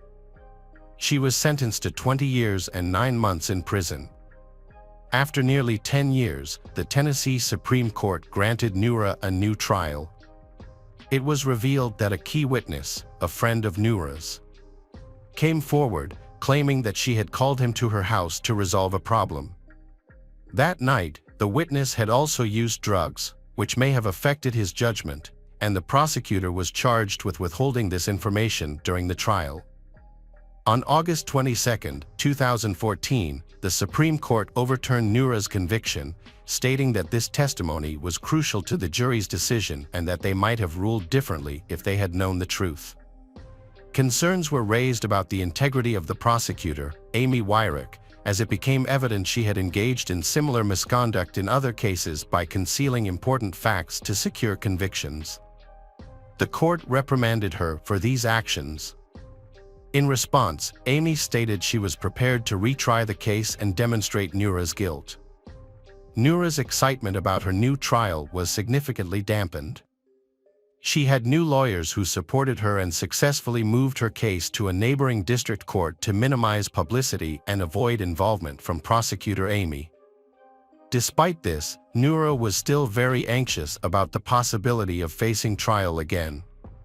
Ultimately, she was offered a plea bargain for a lighter sentence, which she accepted. She used a legal option called an Alford plea, where she maintained her innocence but pleaded guilty because the prosecution had enough evidence to convict her. As a result, her sentence was reduced to 15 years, and she was released early for good behavior in 2016, having served a total of 11 years in prison. During her time in prison, she experienced a worsening of a medical condition that prevents her from having children, and her criminal record makes it impossible for her to adopt. Hello, crime enthusiasts, are you ready for another chilling investigation? The case of Sophia Urrutia. The Urrutia family lived in Canning Vale, a suburb of Perth with about 35,000 residents. The family included 7 members and a dog. The children were Isabel, the youngest at 3 years old, Sophia, who was 8, Ines, 11, and Gabriel, who was 14. The parents, though busy with work, maintained a close relationship with their children and treated them well. Josephine, the mother, was a loving and caring woman who worked hard to provide comfort for her family and manage the household. Caring for children from toddler to teenager is a challenging task because the needs of children at each stage are different. The father often had to go on business trips to Hong Kong, resulting in frequent absences from home. 8-year-old Sophia Urrutia, a girl attending a Catholic elementary school where she was loved by all her classmates and teachers. Sophia was well-mannered, naturally tactful, inquisitive. She helped her mother and took care of her younger sister. Sophia had many hobbies, including painting and dancing. Her uncle, who lived with them, often helped with the children and frequently took them on outings. On June 26, 2006, the kids eagerly await a trip to the mall. Little do they know that a dangerous force is also at work there. It was a regular weekday. The uncle picked up the children after school, and they went to the local shopping center, Leamington. It was a small shopping area, but it had everything local residents needed. 3 children were with their uncle, 14 years old Gabriel, 11 years old Ines, and 8 years old Sophia. During their walk, Sophia excitedly shared that she had been chosen to perform an interesting Indonesian dance. She was thrilled and proud, and her uncle and siblings praised her. While at the shopping center, Sophia needed to use the restroom and informed them at the checkout. Being familiar with the shopping center, her uncle allowed her to go alone while they finished unpacking and paying for their items. The restroom wasn't far, and Sophia ran off by herself. The uncle watched her until she entered the restroom, not realizing it would be the last time he saw her alive. After paying, they left the store and went to wait for Sophia outside the restroom, but she took longer than expected. Concerned, the uncle moved closer to call out to her, but there was no response. He didn't enter the women's restroom, so he sent Gabriel and Ines to check both the women's and men's restrooms. Ines knocked on the women's door, but there was no answer. Gabriel checked the men's restroom, but it was silent. They also tried the nearby disabled restroom, where they heard some noise, but a male voice responded that it was occupied, scaring them away. Worried, Gabriel and Ines thought Sophia might have exited through another door, possibly heading to a restaurant or becoming lost in the shopping center. Sophia's uncle waited in the hallway, while the rest searched for her around the shopping center. After 10 minutes, Gabriel couldn't wait any longer and went back to the toilets to call out to her, thinking she hadn't heard him. As he approached the disabled toilet, the door suddenly swung open. A tough-looking guy, about 20 years old, emerged. Their eyes met briefly, and Gabriel instinctively felt something was wrong. Gabriel immediately noticed Sophia's discarded school uniform in the waste bin. He moved closer and saw a lifeless, naked body on the floor. By then, the guy had already run down the corridor and was out of sight. Gabriel rushed to Sophia, but she showed no signs of life. He began to scream in the toilet. The uncle and the other children who were with Sophia at the mall that day quickly arrived at the scene. The police were called immediately, and mall security was notified. The entire mall was closed. Top doctors confirmed the girl's death. They couldn't save her. Forensic experts sealed the toilet and began examining the crime scene to ensure no important evidence was damaged or lost. Gabriel, who witnessed the criminal, was able to describe him, prompting police to search the mall for the suspicious man who had emerged from the handicapped restroom. During their initial search, the police could not locate him within the premises and assumed he had already escaped. The public was shocked by the brutal crime that had taken place. In what seemed like a safe, quiet place, no one imagined that letting a child go to the toilet could result in losing them forever. This murder would later be deemed the most brutal in Western Australia's history due to the horrific nature of the crime and Sophia's injuries. Unfortunately, the CCTV cameras in the corridor were not working that day. At the time, detectives only had a description provided by Gabriel, which was clearly insufficient. The crime was committed with horrifying brutality. The child, Sophia, died from suffocation. The attacker not only cut off her air supply but also squeezed her neck so forcefully that her larynx was completely crushed. Her arms were dislocated, and she suffered severe injuries and ruptures due to forced sexual assault. The forensic expert concluded that the attack lasted about 5 minutes, during which the attacker brutally harmed she. Even the most seasoned detectives, who regularly deal with various crimes, also described the case as the most serious they had ever encountered. Sophia had no reason to use the disabled toilet. It was possible that she was quickly dragged inside by someone. The criminal was probably already inside, waiting for a victim, and Sophia was simply in the wrong place at the wrong time, becoming an unintended victim. She was seized so suddenly that she didn't have time to scream. The attacker immediately began strangling her. She stood no chance against an adult man and couldn't even call for help, even though her relatives were nearby and heard nothing. Investigators began compiling a list of all sex offenders in the area and questioned shopping center employees using a portrait of the suspect. It was urgent to find the criminal because panic was spreading throughout the city. People were terrified by the brutal attack on a young girl and were afraid to go outside. Several shopping center employees recognized the man in the portrait as 21 years old Dante Wyndham Arthurs. He is fat, looks very pale, and worked as a packer of vegetables and fruits at one of the stores in the shopping center. On the day of the incident, Dante was on shift but then disappeared. The police became interested in him and checked his criminal history. They discovered that 3 years prior to this murder, he had been arrested for sexually assaulting another 8-year-old girl. At that time, the police lacked sufficient evidence to charge him, so he was released. Early the next morning, around 5 o'clock, detectives, knowing Dante's address, went to his home, where he lived with his parents, just a short distance from the shopping center. They interrogated Dante and searched his residence. During the search, investigators discovered a sports bag containing latex gloves, handcuffs, rope, a knife, and several photographs with personal information. The oldest girl in the photos was 15 years old, and the others were younger.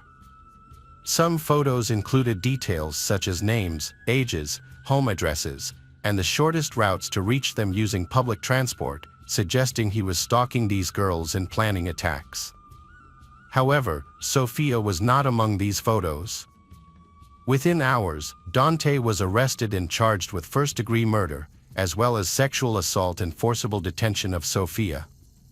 Dante Wyndham Arthurs was born on August 8, 1984, in Western Australia. His family soon moved to the UK, where they lived for 8 years before returning to Australia.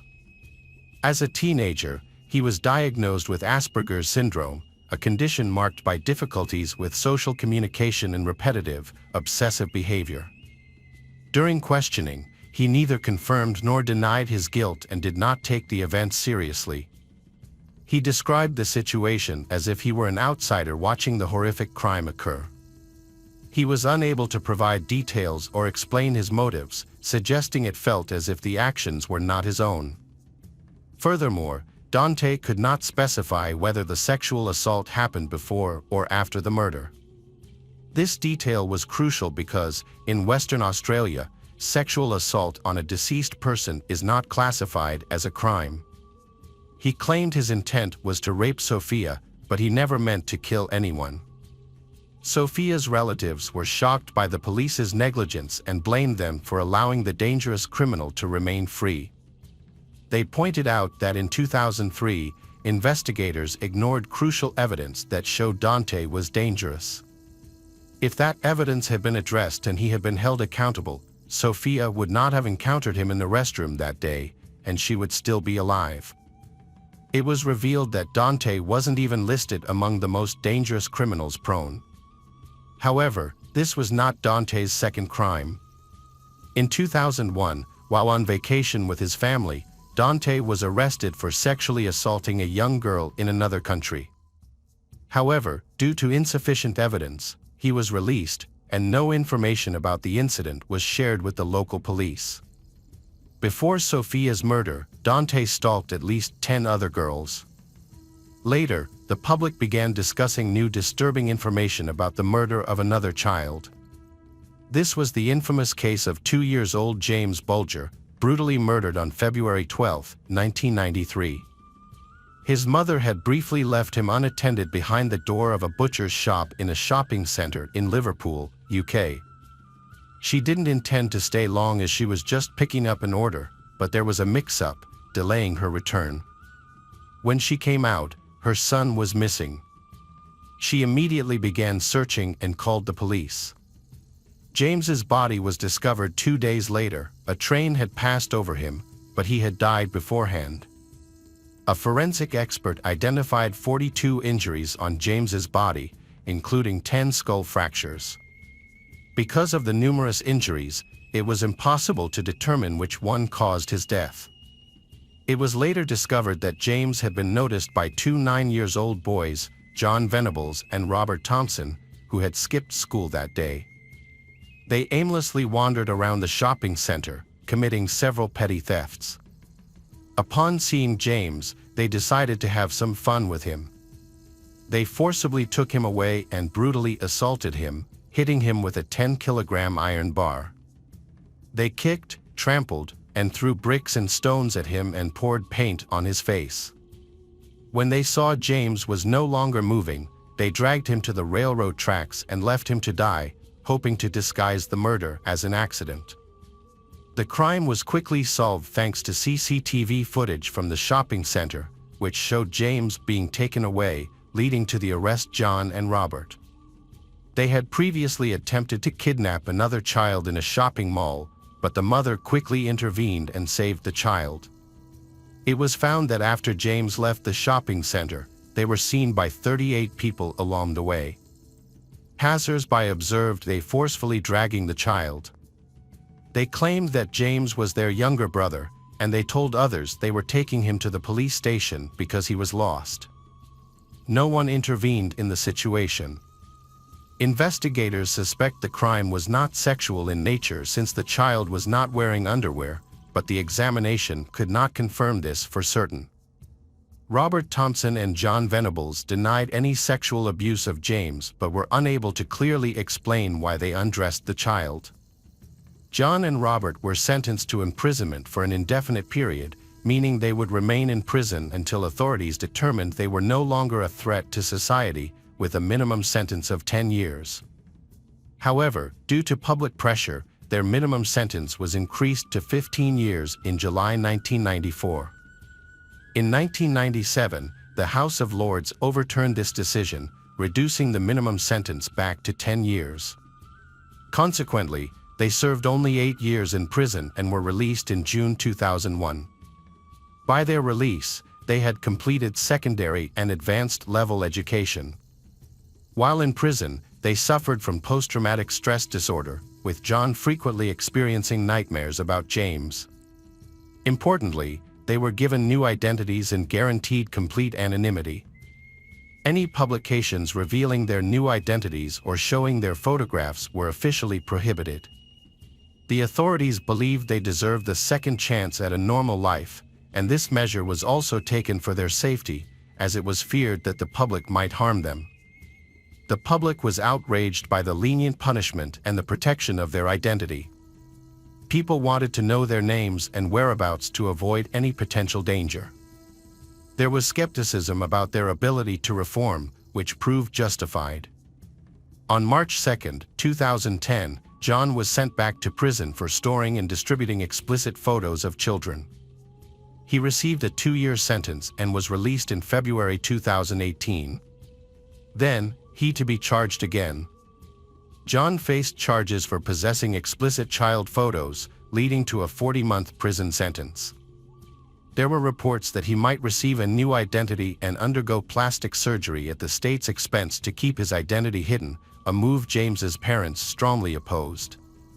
In July 2019, UK authorities discussed the possibility of relocating him to Canada, Australia, or New Zealand, as maintaining his anonymity in the UK had become too costly. There is almost no information about Robert Thompson. The only known fact is that he was forbidden from communicating with John and was relocated. It is unknown whether he reformed or returned to crime like John. After the murder of Sofia Urrutia, many suspected that Dante, who killed Sofia in a restroom, was actually Robert Thompson with a new identity. He received help with relocation and confidentiality, and many details of their biographies matched.